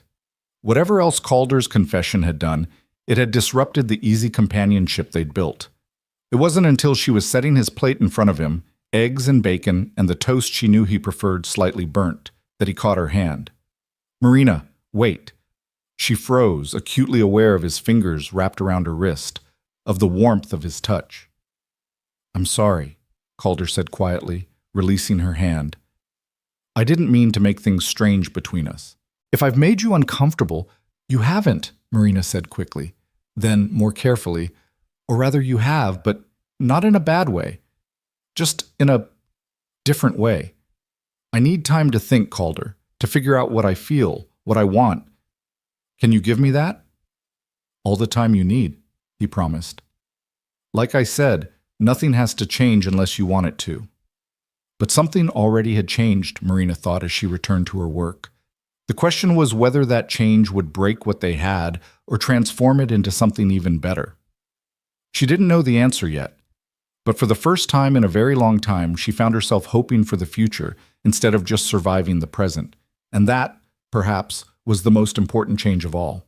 The days that followed Calder's confession fell into a strange new rhythm. On the surface, everything appeared the same.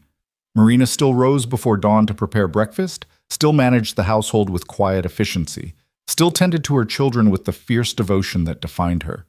Calder still worked from sunrise to sunset, still took his meals at the main table while Marina and the children ate at the smaller one, still thanked her for every meal with that slight nod of his head. But beneath the surface, everything had shifted. Marina found herself hyper-aware of his presence in a way she hadn't been before. The sound of his boots on the porch would make her heart skip. The sight of him working in the corral, his shirt sleeves rolled up to reveal tanned forearms, would make her forget what she'd been doing. And sometimes, when she thought he wasn't looking, she'd catch him watching her with an expression that was equal parts longing and restraint. She was thinking about him far too much, and she knew it. But knowing it and stopping it were two entirely different things. It was Clara who first noticed the change, with the uncanny perception children sometimes have for unspoken truths. One evening, as Marina was braiding her daughter's hair before bed, Clara spoke up in that innocent, devastating way of hers. "Mama, do you like Mr. Rhodes?" Marina's hands stilled. "Of course I like him, sweet girl. He's been very kind to us." "No, I mean—" Clara twisted around to look at her mother with serious blue eyes. "Do you like him the way Papa said he liked you? The way that makes people want to hold hands and kiss?" Heat flooded Marina's face. "Clara, that's not— Where did you get such an idea?" "I see things," Clara said matter-of-factly. "I saw how Mr. Rhodes looked at you after the fire, and I see how you get all funny when he's around now, like you forget what you were saying in the middle of saying it. Elias says I'm imagining things, but I'm not. I'm very good at noticing." Marina took a deep breath, trying to figure out how to navigate this conversation. "Mr. Rhodes is a good man, and yes, I care about him. But it's complicated, Clara. Your papa only passed away this year, and I'm not sure it's right to have feelings for someone else so soon." Clara was quiet for a moment, her small face thoughtful. Then she said, "Mama, do you think Papa would want you to be sad forever?" The question hit Marina like a physical blow. "What?" "Papa," Claire repeated patiently, "do you think he'd want you to be sad and lonely forever? Because I don't think he would. I think he'd want you to be happy. He used to tell me that all the time, that he wanted me to be happy. Why wouldn't he want the same thing for you?" Marina gathered her daughter into her arms, blinking back tears. "When did you get so wise, little one?" "I've always been wise," Clara said seriously. "You just don't always notice because I'm small." That night, lying in bed with her children sleeping peacefully beside her, Marina found herself thinking about James for the first time in weeks without the usual crushing weight of grief. She thought about the good times, the way he'd laugh at his own terrible jokes, the pride in his eyes when Elias was born, the gentle way he'd dance with her in their tiny kitchen when the children were asleep. But she also let herself remember the hard times, his stubborn pride that wouldn't let him ask for help, the debts he'd hidden from her, the way he'd sometimes make her feel small with his dismissive comments about women's concerns. James had loved her. She didn't doubt that. But their marriage had been built on necessity as much as affection, two young people making the best of circumstances in a hard world. It had been good, mostly, but it hadn't been the fairy tale she'd once imagined as a girl. And now James was gone, and she was here, and Calder Rhodes was looking at her like she hung the moon and stars. What did she want? That was the question she'd been avoiding, but Clara's innocent wisdom had forced her to confront it.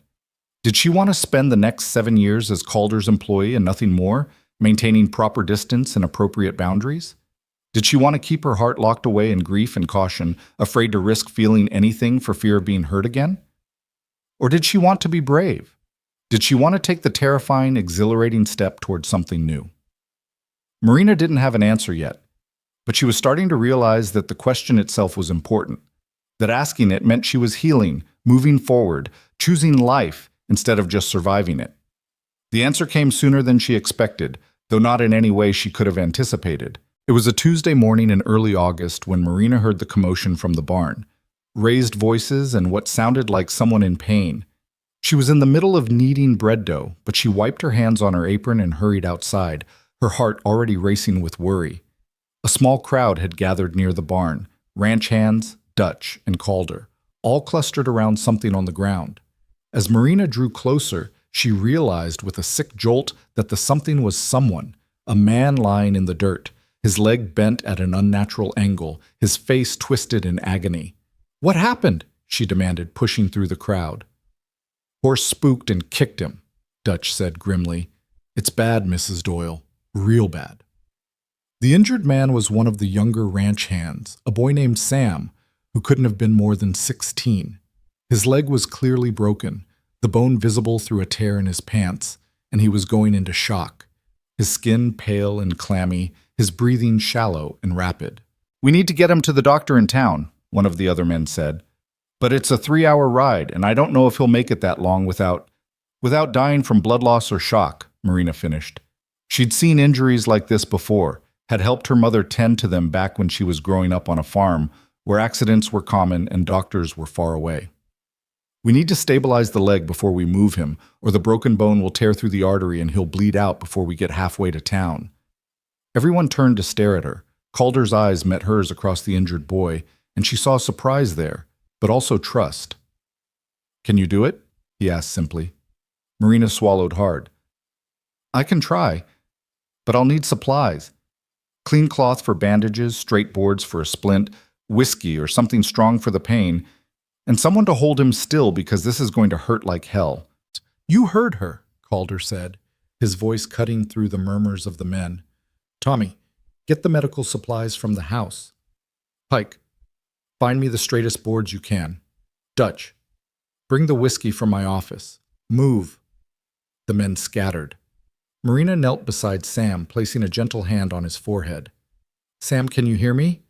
The boy's eyes rolled toward her, unfocused with pain. "Hurts," he gasped. "Hurts so bad, Mrs. Doyle." "I know, honey, I know it does. But I'm going to help you, all right? I'm going to fix your leg so we can get you to town safely. But first, I need you to take some deep breaths for me. Can you do that?" Sam tried, his chest heaving.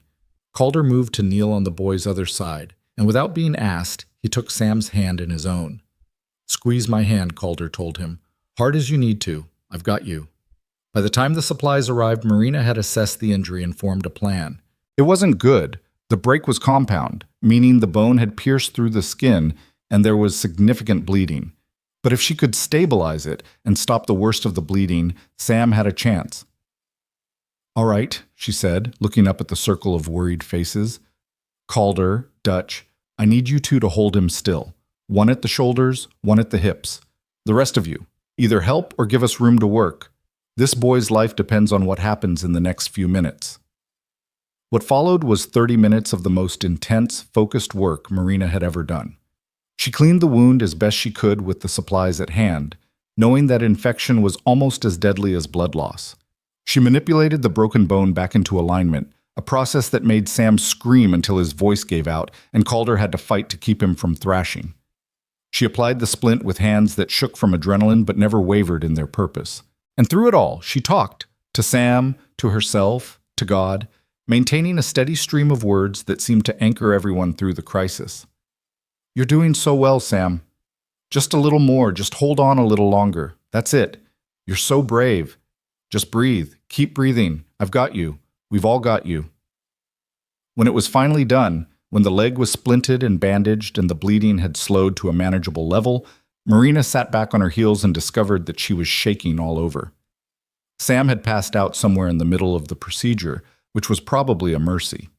His face was deathly pale, but his breathing had steadied, and his pulse, when Marina checked it, was stronger than before. Will he make it? Dutch asked quietly. I don't know, Marina said honestly, but he's got a better chance now than he did 10 minutes ago. We need to get him to town, though, soon as possible. I'll take him, Calder said immediately. We'll use the wagon, make him as comfortable as we can. Dutch, you're in charge while I'm gone. Mrs. Doyle. He looked at her, and there was something in his expression that made her breath catch. You just saved that boy's life.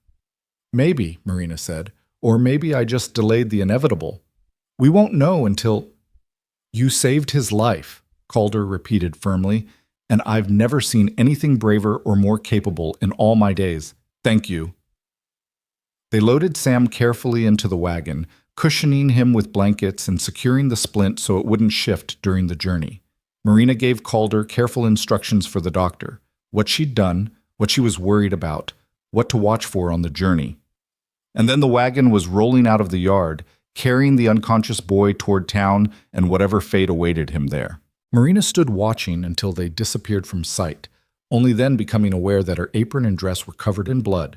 Her hands were shaking uncontrollably, and she was on the verge of either laughing or crying or possibly both. Mrs. Doyle? Tommy, the young red-headed ranch hand, approached her hesitantly. That was... I've never seen anything like that. Sam's lucky you were here. I just did what needed doing, Marina said, her voice sounding strange and distant to her own ears. No, ma'am. You did more than that. You were calm and sure when the rest of us were panicking. You knew what to do. If it had been up to us... He trailed off, but the implication was clear. If it had been up to them, Sam would have died. The reality of it hit Marina all at once. The weight of what had just happened, the responsibility she'd taken on, the life that had been in her hands. Her knees went weak, and she would have fallen if Dutch hadn't suddenly been there, his hand firm under her elbow. Easy there, he said gently. It's all right. The hard part's over. You did good, Mrs. Doyle. Real good. I need to... Marina gestured vaguely toward the house. The children. I need to check on the children. And I should clean up. I'm covered in... She looked down at her blood-stained hands and felt bile rise in her throat. I'll check on the young ones, Dutch assured her. You go get yourself cleaned up and take a moment to breathe. Nobody's expecting you to work the rest of the day after what you just went through. But Marina shook her head. No, I need to stay busy. If I stop moving, I'll start thinking. And if I start thinking... She didn't finish the sentence, but Dutch seemed to understand. All right then, but at least wash up first. And maybe change that dress before the children see it and get scared. Marina did as he suggested, walking on numb legs back to the cabin.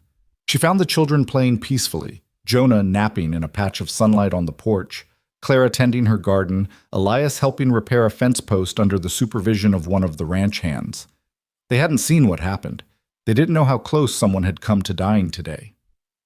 Marina washed in cold water from the basin, scrubbing the blood from her hands until her skin was raw.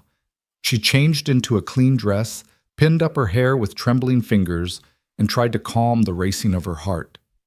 But every time she closed her eyes, she saw Sam's pale face, heard his screams, felt the sickening give of bone moving under her hands. She'd done medical work before, helped her mother tend injuries and illnesses on their farm, but she'd been a girl then, following instructions, never bearing the full weight of responsibility. This was different. Today, a young man's life had been in her hands, and she'd had to make decisions that could mean the difference between his survival and his death. The responsibility of it was crushing. Marina returned to the main house and threw herself into work with almost manic intensity. She scrubbed floors that were already clean, organized cupboards that didn't need organizing, baked bread they didn't need. Anything to keep her hands busy and her mind from dwelling on the morning's events. It was late afternoon when Elias found her in the kitchen, furiously polishing silverware that didn't need polishing. "Mama?" His voice was worried. "Are you all right? Dutch said something happened with Sam, and you helped him, but you've been acting strange ever since." Marina set down the cloth and the spoon she'd been polishing. "I'm fine, baby. Just a long day." "You're not fine," Elias said with the blunt honesty of childhood. "You're scared, I can tell." Marina looked at her 7-year-old son, at the wisdom and concern in his young face, and felt something inside her crack. She sank into a chair and pulled Elias close, burying her face in his hair. "You're too perceptive for your own good," she whispered. "Did Sam die?" Elias asked quietly. "No. At least not when Mr. Rhodes took him to town. But he was badly hurt, and I had to help him, and I'm not sure if I did enough. I'm not sure if he'll be all right." "But you tried," Elias said. "That's what matters, right? You tried to help him. That's what you always tell us, that we should try to help people when they need it." Marina pulled back to look at her son. "When did you get so smart?" "I've always been smart," Elias said, echoing his sister's words from a few days before. "You just don't always notice because you're busy worrying about everything." A laugh escaped Marina, surprised and a little watery, but genuine. "You and your sister are going to be the death of me with your wisdom." "Clara's wise?" Elias made a face. "She still thinks you can talk to plants and make them grow better." "Well, maybe you can," Marina said, smoothing his hair. "Your father used to say that plants could feel kindness, just like people." They sat together for a moment, mother and son, drawing comfort from each other's presence. Then Elias spoke again. "Mama, if Sam doesn't make it, it won't be your fault. You know that, right?" Marina felt tears prick her eyes. "I hope you're right, baby. I really hope you're right." Calder didn't return until well after dark. Marina had put the children to bed and was sitting on the cabin porch, unable to settle, when she saw the wagon rolling into the yard. She was on her feet immediately, her heart in her throat, trying to read the answer in the shadows and the sound of hoofbeats. Calder climbed down from the wagon slowly, moving like a man who'd aged a decade in a day. Marina met him halfway across the yard, unable to wait any longer. "Is he—" she started but couldn't finish. "He's alive," Calder said, and the relief that flooded through Marina nearly buckled her knees. "Doctor said it was touch and go for a while, but the leg's set and wrapped properly now, and Sam's young and strong. Doctor thinks he'll pull through, though he'll be laid up for months." "Oh, thank God," Marina breathed. "Thank God." "The doctor wanted me to tell you something," Calder continued. "He said that the work you did, stabilizing the leg, stopping the bleeding, that's what saved Sam's life. Said if we'd tried to move him without doing that first, he would have bled out before we got him halfway to town. He called what you did remarkably skilled medical intervention, which I think is doctor talk for you're a miracle worker." Marina shook her head. "I just did what needed to be done. Anyone would have—" "No," Calder interrupted. "Not anyone. Most people would have panicked or frozen or made things worse by trying to help without knowing what they were doing. You stayed calm. You knew exactly what needed to happen, and you did it, even though you were terrified." "How did you know I was terrified?" Marina asked. "Because I was watching your face," Calder said simply. "I saw the fear in your eyes, saw your hands shaking, but you did it anyway. That's what courage is, Marina. Not the absence of fear, but doing what needs to be done despite it." They stood there in the darkness, the space between them charged with something Marina couldn't quite name. The ranch was quiet. The animals settled for the night, the hands in the bunkhouse. The world reduced to just the two of them standing in the yard under a sky full of stars. I was so scared, Marina admitted quietly. I kept thinking, what if I make it worse? What if I do something wrong and he dies because of me? The responsibility of it, of holding someone's life in your hands, it's terrifying. But you did it anyway, Calder repeated. And that's just one more reason why. He stopped, shook his head. Never mind. It's late, and you've been through enough today. One more reason why what? Marina pressed. Calder looked at her for a long moment, and even in the darkness she could feel the intensity of his gaze. One more reason why I'm falling in love with you, he said quietly. Why I think about you from the moment I wake up to the moment I fall asleep. Why the idea of spending the next 7 years with you as just my employee feels impossible. Why I want... He broke off, running a hand through his hair in frustration. But I promised I wouldn't pressure you. I promised to give you time. Marina's heart was hammering so hard she was surprised he couldn't hear it. Calder, it's all right, he said, stepping back. You don't have to say anything. I shouldn't have brought it up tonight, not after the day you've had. Seeing you today, watching you save that boy's life with such courage and skill and compassion, it made me realize that I can't keep pretending what I feel is going to fade. It's only getting stronger. He turned to go, but Marina's voice stopped him. I'm scared, she said, of this, of you, of what I'm starting to feel. James has only been gone 8 months. What kind of woman starts having feelings for another man so soon after her husband dies? Calder turned back to face her. A human one, he said gently. A living one. Marina, I can't tell you what's right or wrong, what's too soon or not soon enough.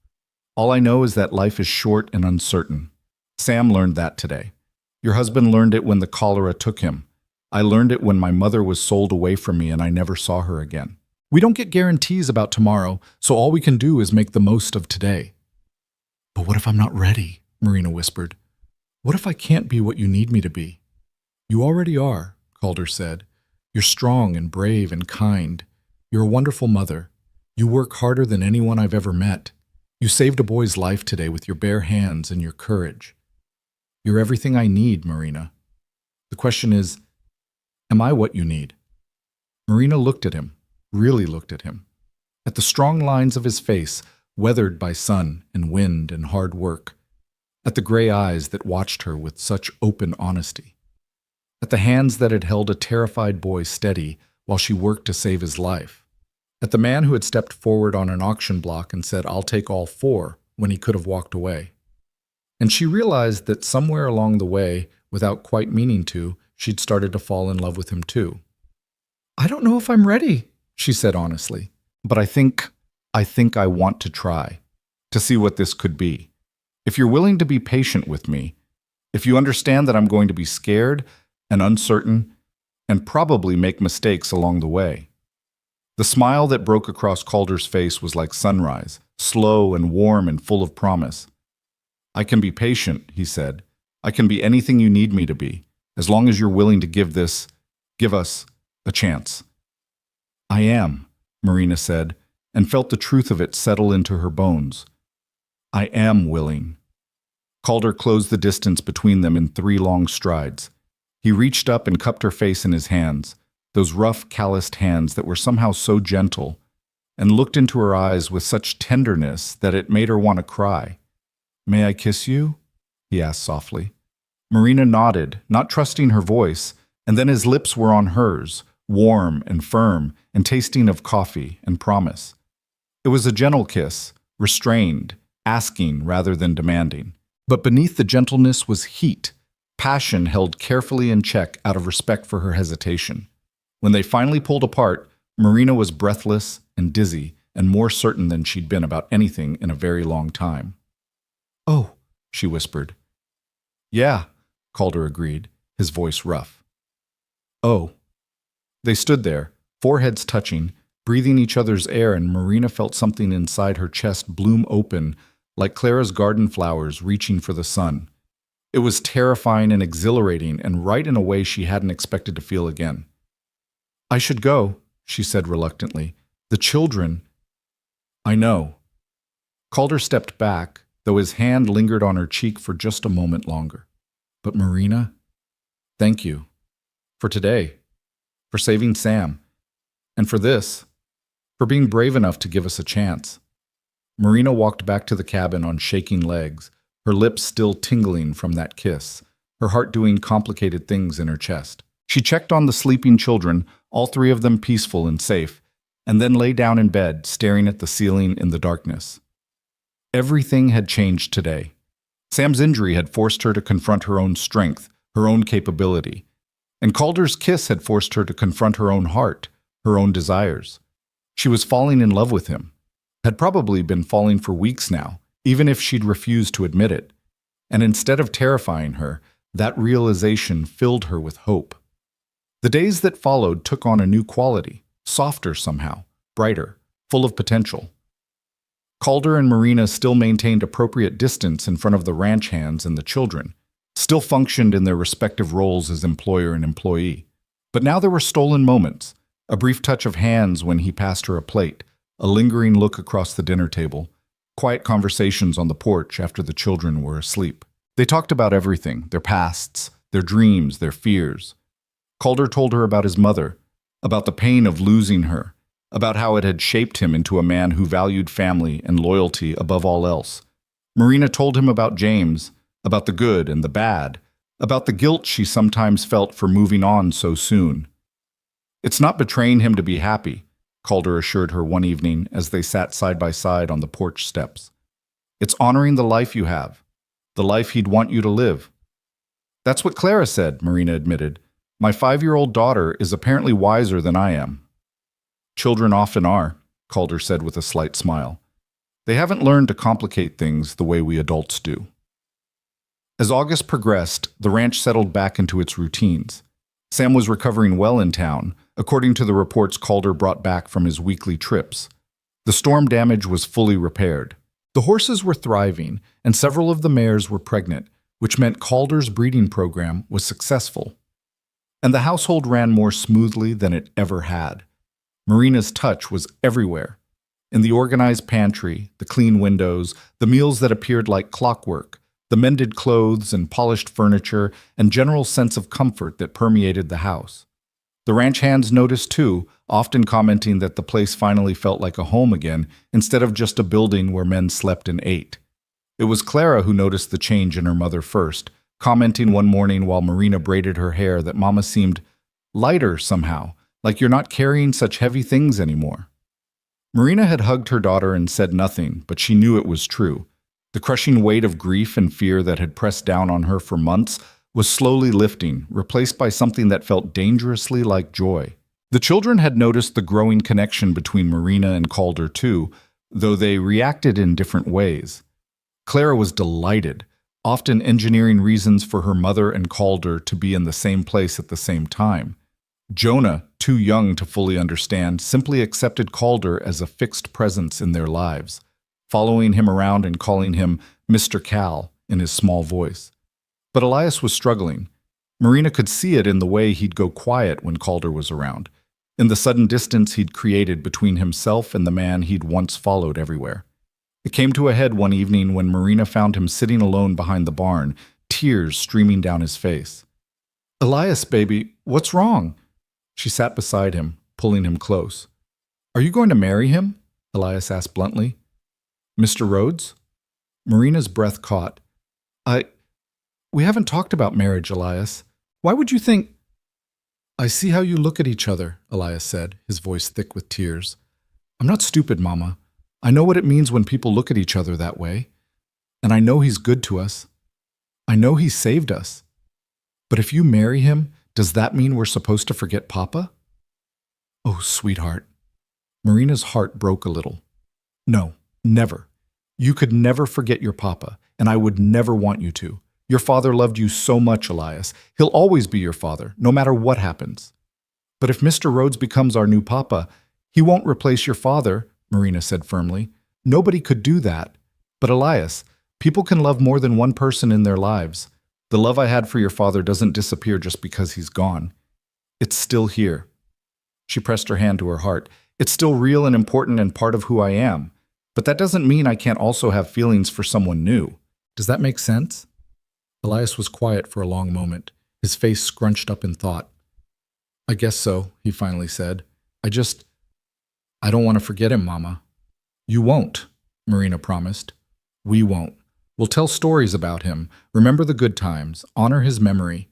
And if Mr. Rhodes and I do end up together, if that's what happens, then you'll have someone else who cares about you too. Not a replacement, but an addition. Someone else to help carry the weight, to keep us all safe. He is nice to us, Elias admitted grudgingly, and he knows a lot about horses, and he never gets mad when I ask questions. He is all those things, Marina agreed, but you don't have to like him, Elias. You don't have to want this if it makes you uncomfortable. Your feelings matter too. Elias looked up at her with his father's green eyes. Do you love him, Mama, the way you loved Papa? Marina took a deep breath. I think I'm starting to. It's different from what I felt for your father. We were so young when we married, and our life together was different. But yes, I think I'm falling in love with Calder. He's a good man, Elias, and he cares about you children almost as much as I do. Almost? Elias asked with the ghost of a smile. Well, nobody could care about you as much as I do, Marina said, tapping his nose gently. That's impossible, but he comes pretty close. Elias was quiet again, processing. Then he said, I think Papa would like him. Mr. Rhodes, I mean. Papa always said he wanted us to be taken care of if something happened to him. I think he'd be glad someone like Mr. Rhodes found us. Marina pulled her son into a tight embrace, fighting back tears. I think you're right, baby. I think he would be glad. That conversation marked a turning point. Elias gradually warmed back up to Calder, though he remained more reserved than before, watching their interactions with the careful attention of a child who'd learned too early that the world could change in an instant. But he was trying, and that was enough. It was in early September, as the prairie grass turned gold and the air began to carry the first hints of autumn's chill, that tragedy struck again. Marina was in the kitchen preparing dinner when she heard the commotion, horses galloping into the yard faster than they should, men shouting, an undertone of panic that made her blood run cold. She dropped the spoon she'd been holding and ran for the door. In the yard, Dutch was climbing down from his horse, his face ashen. Tommy and Pike were with him, both looking shaken, and strapped across another horse was a body covered with a blanket. No, Marina breathed. Oh God, no. Who? It's Mrs. Henderson's daughter, Dutch said, his voice rough with grief. Emily. She was staying in the old Henderson place, what was left of it after the storm. Didn't realize anyone was living there. She must have tried to patch it up herself, make it livable. But the roof gave way. She was inside when it collapsed. Marina pressed a hand to her mouth, horror and grief washing over her. Mrs. Henderson had been the previous housekeeper, the one who'd died just before Marina arrived.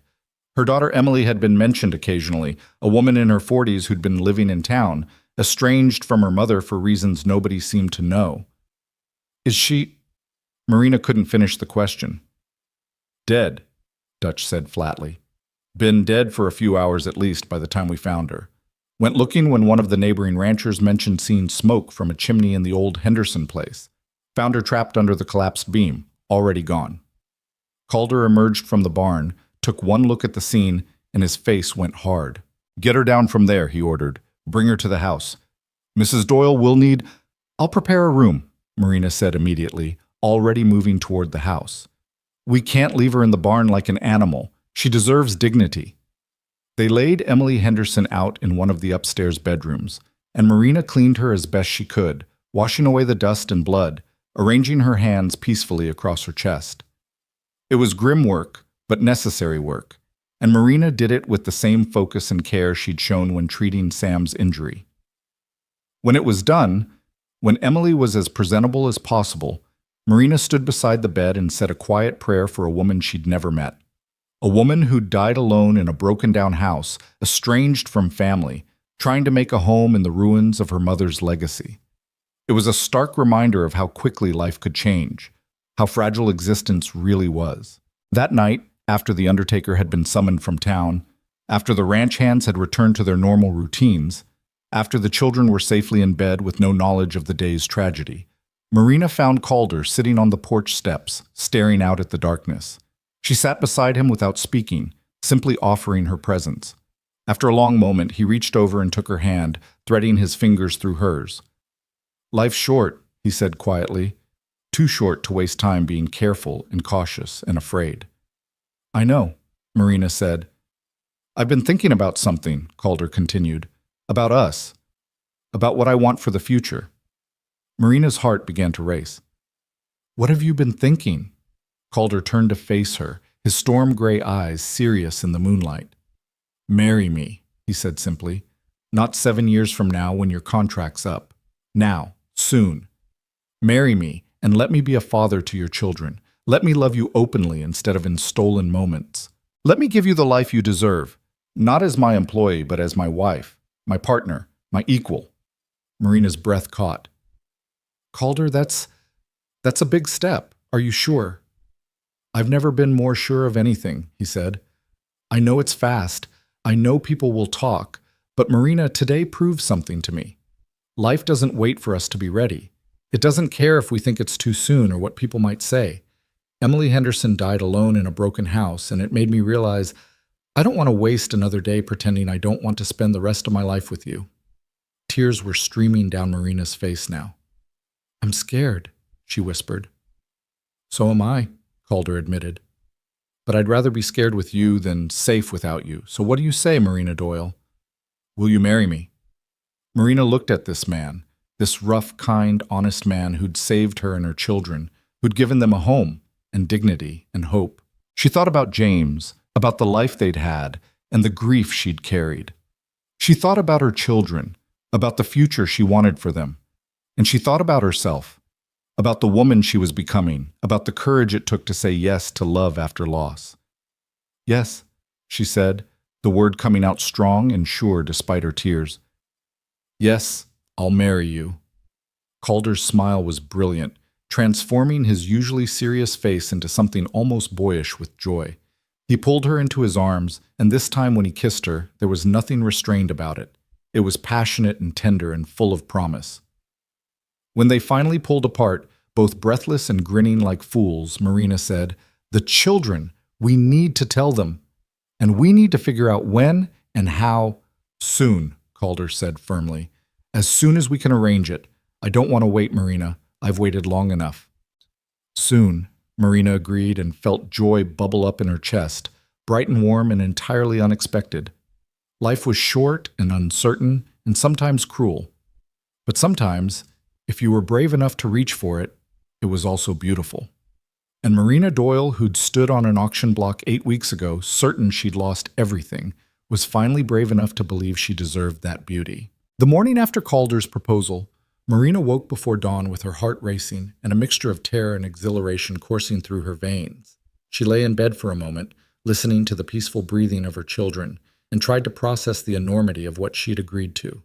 She was going to marry Calder Rhodes. She was going to become his wife, and he was going to become a father to her children. The life she'd thought was over just 2 months ago was beginning again, in a way she'd never expected.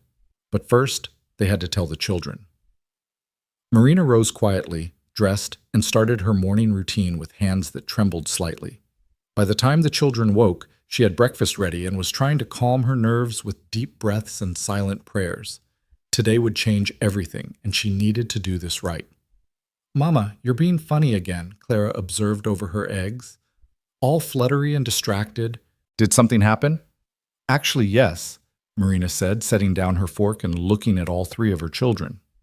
"Something very important happened, and I need to talk to you about it. All of you." Elias immediately went still, his eyes wary. Jonah kept eating, oblivious to the weight of the moment. Clara leaned forward, her blue eyes bright with curiosity. "Mr. Rhodes asked me to marry him," Marina said, deciding that simple and direct was best. "And I said yes." The silence that followed felt endless. Then Clara squealed with delight, bouncing in her chair so hard she nearly knocked over her milk. "Really? You're going to be married? Like in the stories, with a wedding and everything?" "Yes, sweet girl, with a wedding and everything."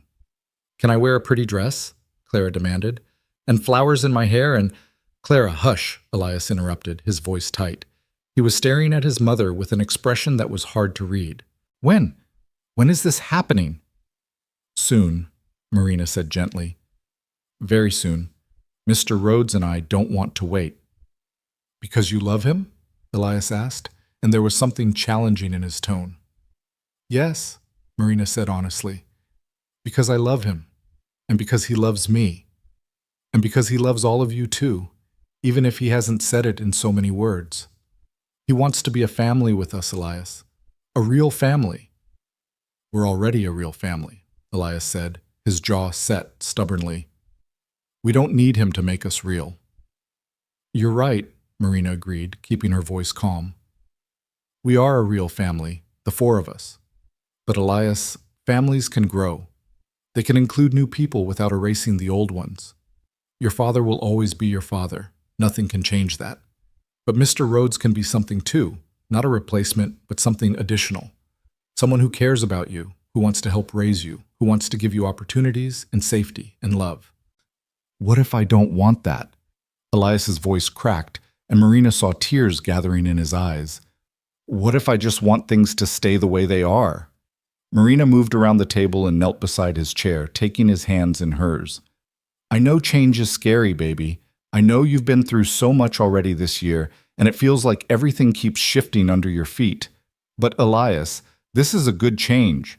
This is us building something solid, something permanent, a real home, not just a place we're staying until the contract runs out. But what if it doesn't work? Elias whispered. What if he changes his mind? What if he decides we're too much trouble and sends us away? He won't, Marina said firmly. That man bought us off an auction block when he could have walked away. He's fought fires with us, weathered storms with us, helped you learn about horses, praised Clara's garden, carried Jonah on his shoulders. He's not going to change his mind, Elias. He's committed to us. To all of us. How do you know? Elias challenged. Because I see the way he looks at you children, Marina said. I see the patience he shows, the care he takes, the pride in his eyes when you accomplish something. That's not something a man can fake, Elias. That's real. Elias was quiet for a long moment, his young face working through complicated emotions. Finally, he said, Can I still remember Papa? Can I still talk about him? Always, Marina promised. Always and forever. In fact, I think your Papa would be happy about this. I think he'd be relieved to know that someone good and strong was taking care of us. That's what I said, Clara piped up. I told Mama that Papa would want us to be happy. Elias looked at his sister, then back at his mother. I guess if it makes you happy, Mama, then it's okay. But I'm not calling him Papa. Not yet, anyway. Nobody's asking you to, Marina said, pulling him into a hug. You can call him Mr. Rhodes or Calder or anything you're comfortable with. The important thing is that we're all together and we're all safe. That's what matters. Over Elias's shoulder, Marina saw Jonah watching them with his big, solemn eyes. The 3-year-old didn't fully understand what was happening, but he sensed the emotion in the room. Mr. Cal? He asked in his small voice. Mr. Cal is staying. Yes, baby, Marina said, reaching out to include him in the embrace. Mr. Cal is staying. Forever. Good, Jonah said decisively, and went back to his breakfast as if that settled everything. Clara was already planning the wedding in her mind, chattering about flowers and dresses and whether there would be cake. Marina let her talk, grateful for her daughter's enthusiasm, even as she worried about Elias's quietness. But when she looked at her eldest son, she saw acceptance in his eyes, if not quite joy. It was enough. It would have to be enough. That evening, Calder came to the cabin after dinner, his hat in his hands and nervousness written across his face. Marina had told him she'd talk to the children that morning, and now he'd come to face them himself, to make his intentions clear, to answer their questions, to begin the process of becoming part of their family in truth as well as deed. Mr. Rhodes! Clara launched herself at him as soon as he walked through the door, wrapping her arms around his waist. Mama told us. We're going to have a wedding. Calder looked down at the little girl clinging to him, surprise and pleasure crossing his face. That's right. If it's all right with you children, I know this is a big change, and I wanted to talk to you about it. All of you. He looked at Marina, who nodded encouragingly. Calder cleared his throat and lowered himself into one of the chairs, bringing himself closer to the children's eye level. Clara immediately claimed the chair next to him. Jonah wandered over and leaned against Calder's knee with the unconscious trust of a child who'd never known cruelty. Only Elias hung back, watching warily. "I've asked your mother to marry me," Calder began, his voice steady despite the nervousness in his eyes. "Because I love her. I know that might be hard to hear, especially for you, Elias, since your father hasn't been gone very long. But it's the truth, and I believe in being honest with people, even when it's complicated." "Mama said you love us too," Clara said. "Do you?" Calder didn't hesitate. "Yes, I do. Maybe that seems fast, but sometimes you just know. From the moment I saw you all on that auction block, something in me said, these are your people. These are the ones you're supposed to protect. And every day since then has only made me more certain." "What does that mean?" Elias asked, speaking for the first time. "Protect us? We're not babies who need protecting." "Everyone needs protecting sometimes," Calder said. "Even grown men like me. That's what families do. They protect each other, help each other, support each other. And that's what I want to do for you, not because you're weak or helpless, but because I care about you and I want to make your lives better." "How?" Elias challenged. "How would you make our lives better?" "Well," Calder said thoughtfully, "I'd make sure you always have a roof over your head and food in your belly. I'd teach you about horses and ranching, if you want to learn. I'd help you get an education. There's a school in town, and I'd make sure you could attend. I'd be there when you need someone to talk to, or when you need help with something. I'd celebrate your successes and help you through your failures. I'd be—" He paused, choosing his words carefully. "I'd be someone you could count on. Always." "Like a father," Clara said softly. "If you want me to be," Calder agreed. "But I know I'm not your father. I know your papa was the good man, and I'm not trying to replace him. I'm just trying to be something additional, someone else in your corner." Elias was quiet for a long moment, his face scrunched up in thought. Then he said, "If we don't like you being married to Mama, what happens? Do you send us away?" "No," Calder said firmly. "Absolutely not. You're part of this family, Elias. That doesn't change whether you like me or not. You're stuck with me now, just like I'm stuck with you. That's what family means. You don't give up on each other just because things get hard or uncomfortable." "Even if I'm difficult?" Elias pressed. "Even if I don't want to call you Papa or do what you say, or—" "Even then," Calder interrupted gently, "though I hope we can find a way to get along. I think you and I could be good friends, Elias, if you give us a chance. You're smart and hardworking and brave. Those are qualities I respect. And I think your father would be proud of the man you're growing into." At the mention of his father, Elias's eyes filled with tears. "You didn't know him. You don't know what he'd think."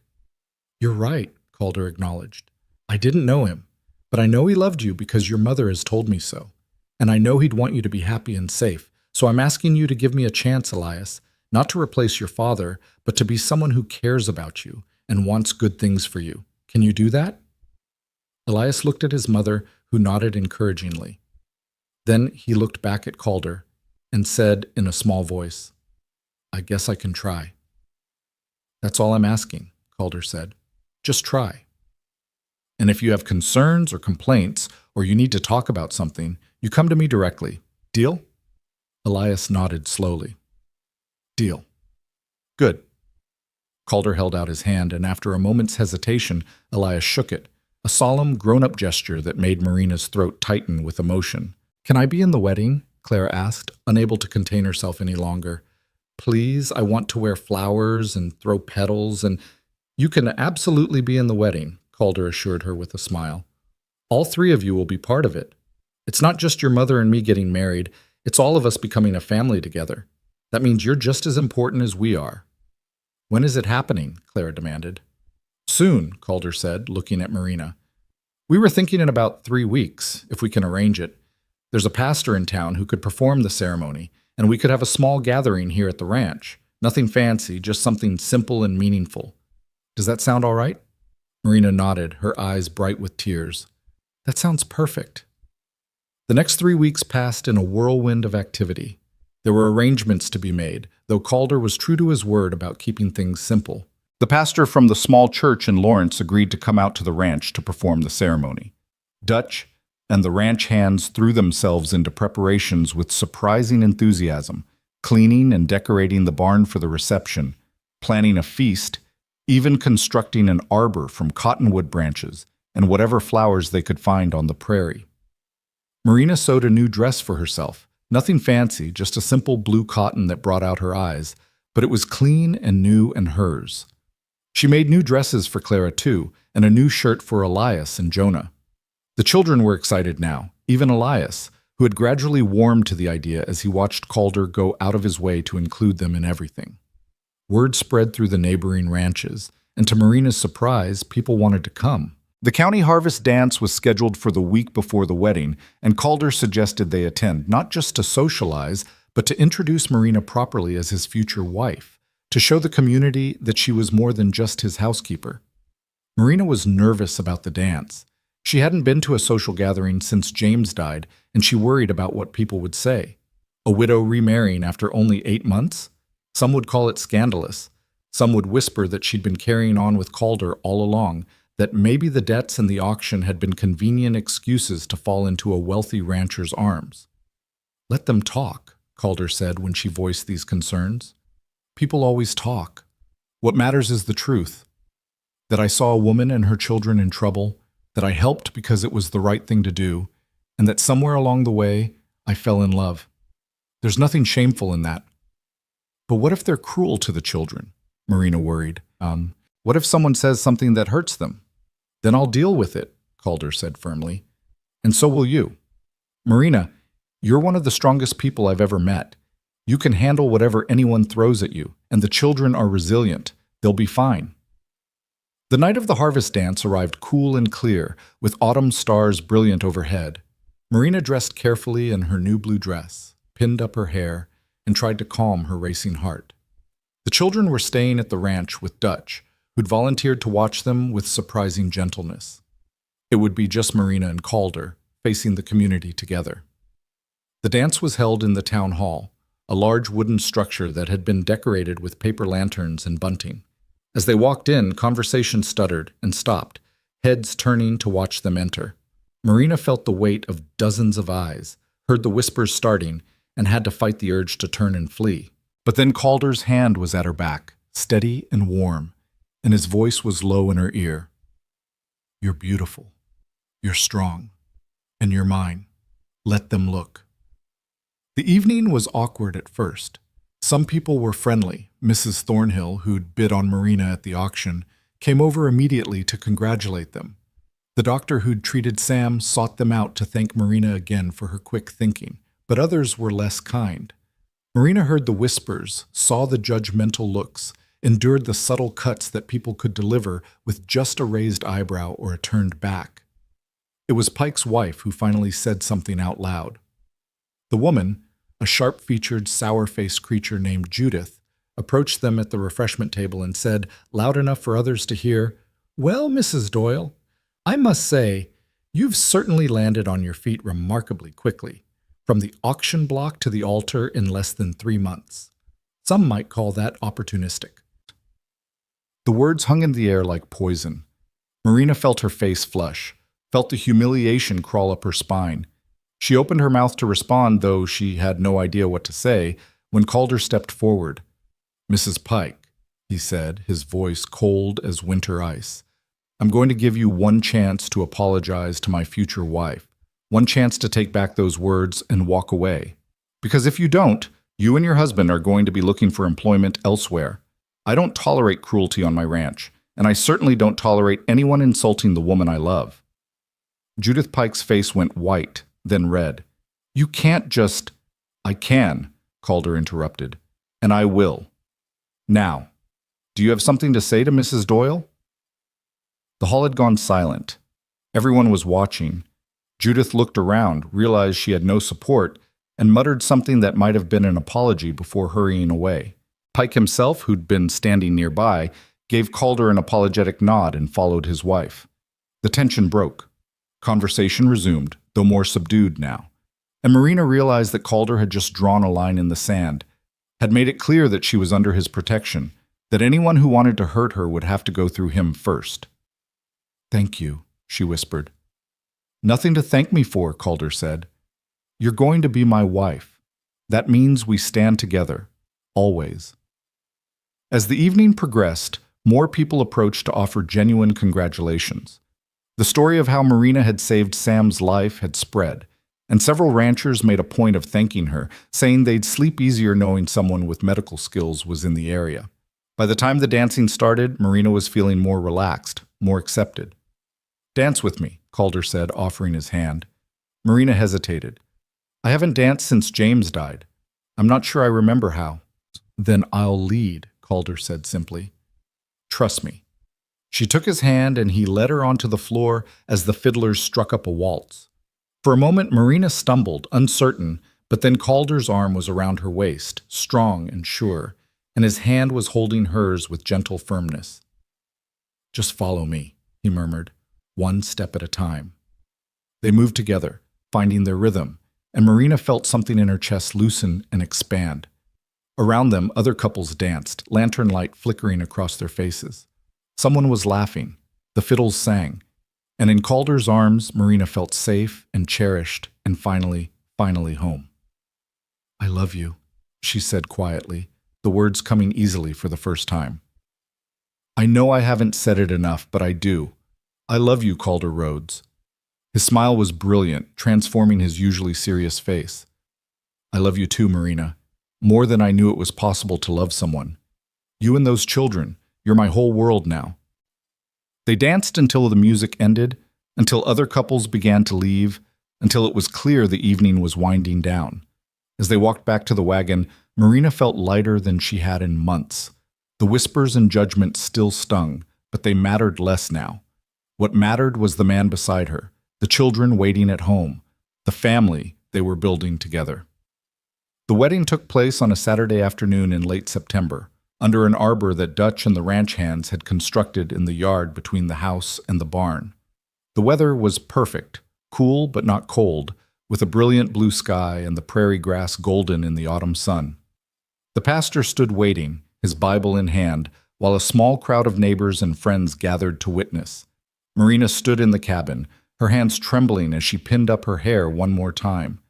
Clara was beside her in her new dress, practically vibrating with excitement. The little girl's hair was crowned with a wreath of prairie flowers, not exactly what she'd dreamed of, but close enough to delight her. "You look beautiful, Mama," Clara said solemnly, "like a princess in a story." "Thank you, sweet girl." Marina turned to look at her reflection in the small mirror. The woman looking back at her was different from the one who'd stood on that auction block. This woman had color in her cheeks, brightness in her eyes, hope in her expression. This woman was loved. There was a knock at the door, and Elias poked his head in. "They're ready for you, Mama." Marina took a deep breath, smoothed down her dress, and stepped out into the golden afternoon. The children walked with her, Elias on one side, Clara on the other, Jonah holding her hand and trying to keep up.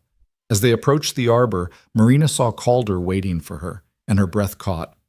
He was dressed in his best clothes, a dark suit that looked new, a white shirt, a string tie.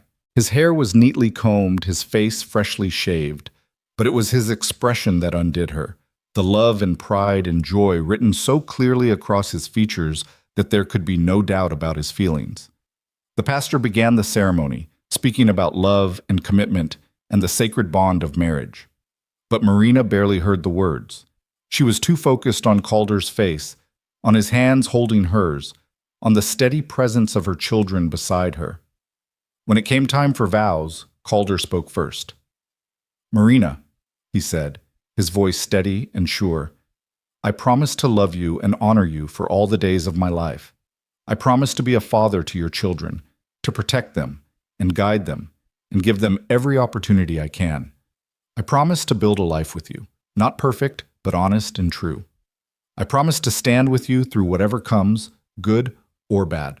And I promise that you will never again stand alone, never again face the world without someone at your side who loves you completely. This is my vow to you." Marina's vision blurred with tears. When it was her turn, she had to swallow hard before she could speak. "Calder," she said, her voice shaking but growing stronger. "You saved my life and the lives of my children when you had no reason to. You gave us shelter and dignity and hope when we had nothing. But more than that, you gave us love. You showed me that it's possible to heal, to trust again, to open my heart even after loss. I promise to love you faithfully, to be your partner in all things, to build this life with you one day at a time.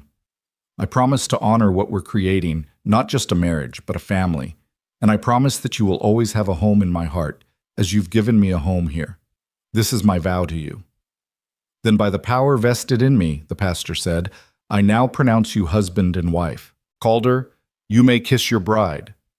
Calder stepped forward, cupped Marina's face in his hands, and kissed her softly, a kiss full of promise and tenderness and the beginning of something beautiful.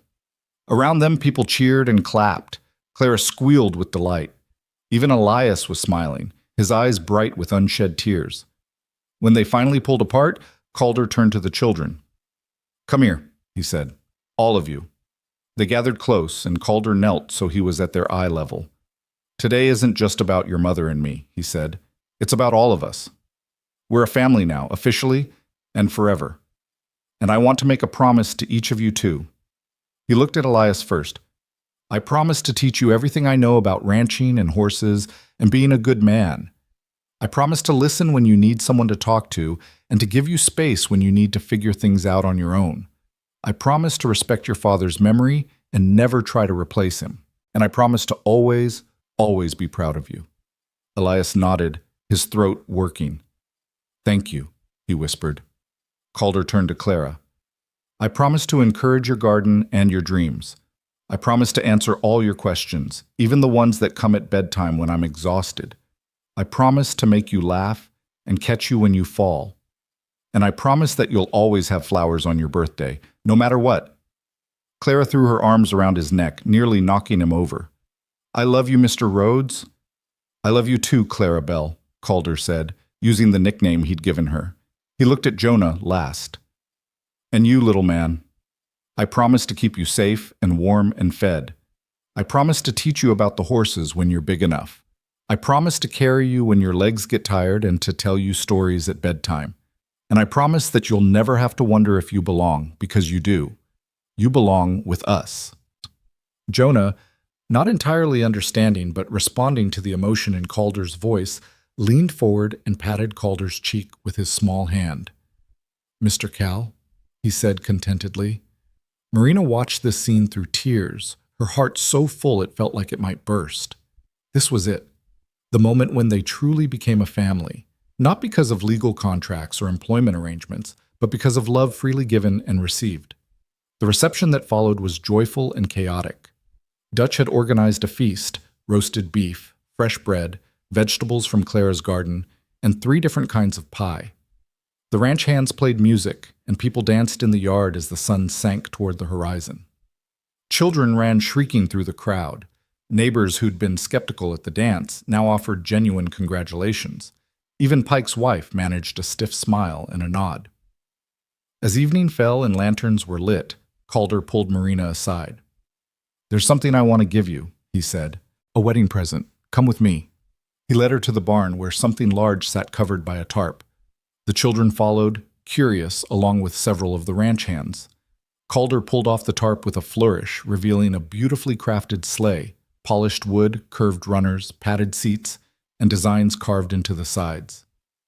"I've been working on it for weeks," Calder admitted. "Had to do it in secret, mostly late at night when everyone was asleep.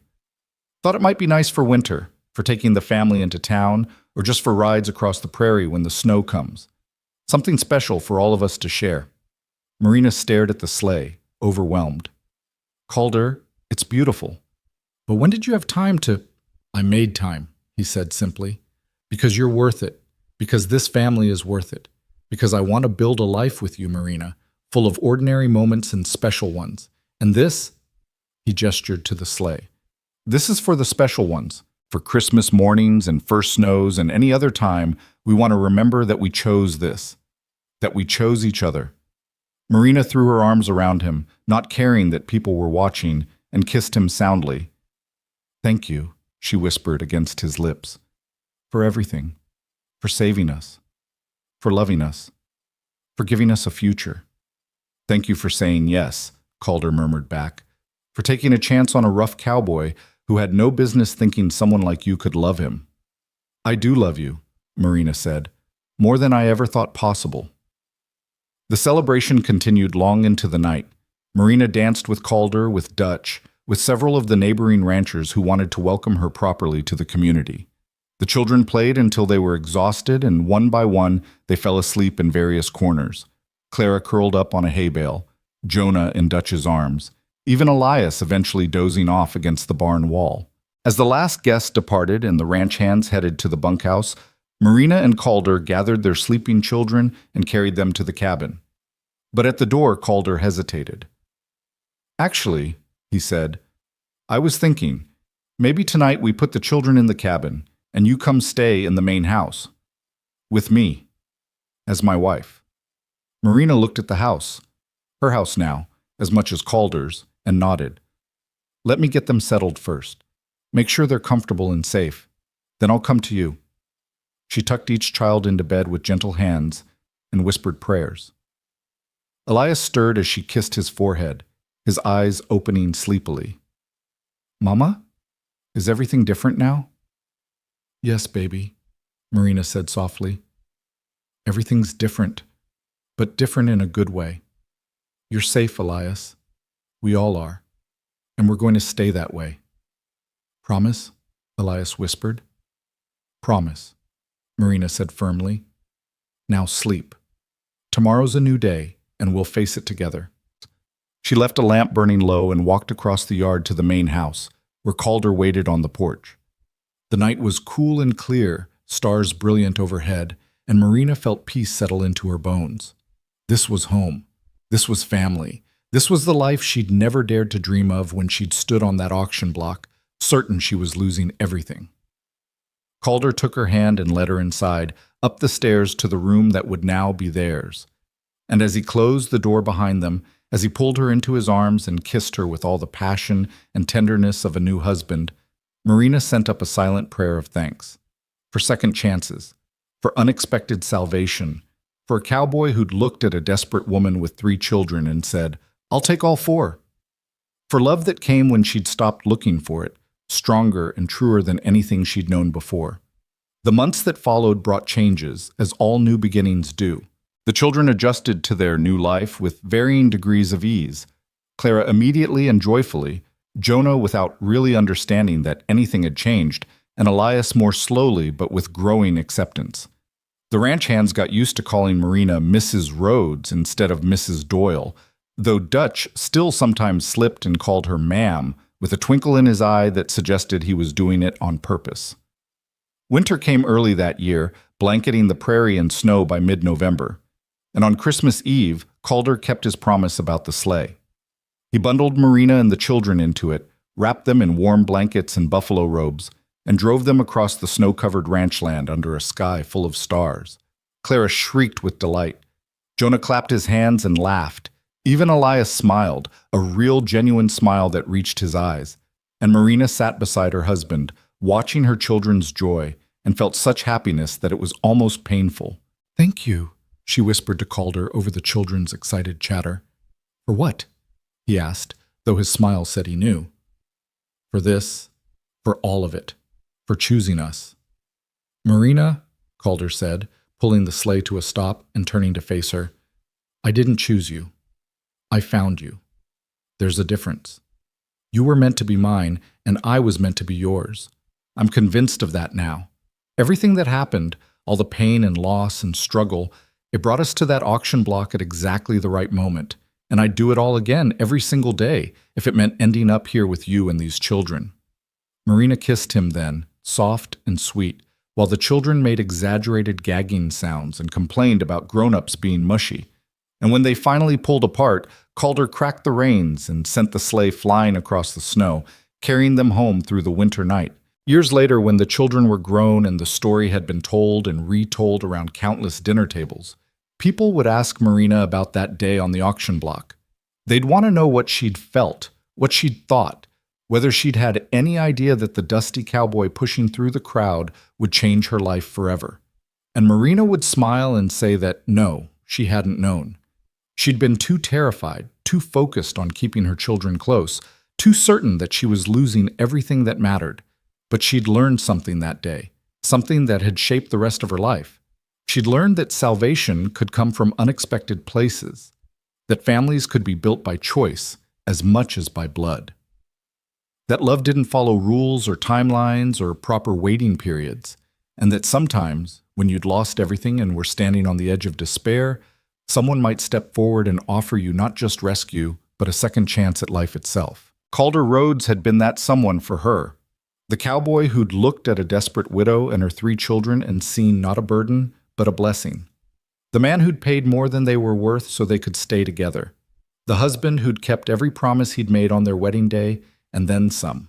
And Marina Doyle, now Marina Rhodes, had learned to be brave enough to accept that gift, to open her heart again after loss, to trust in the possibility of happiness, to build a life that honored her past while embracing her future.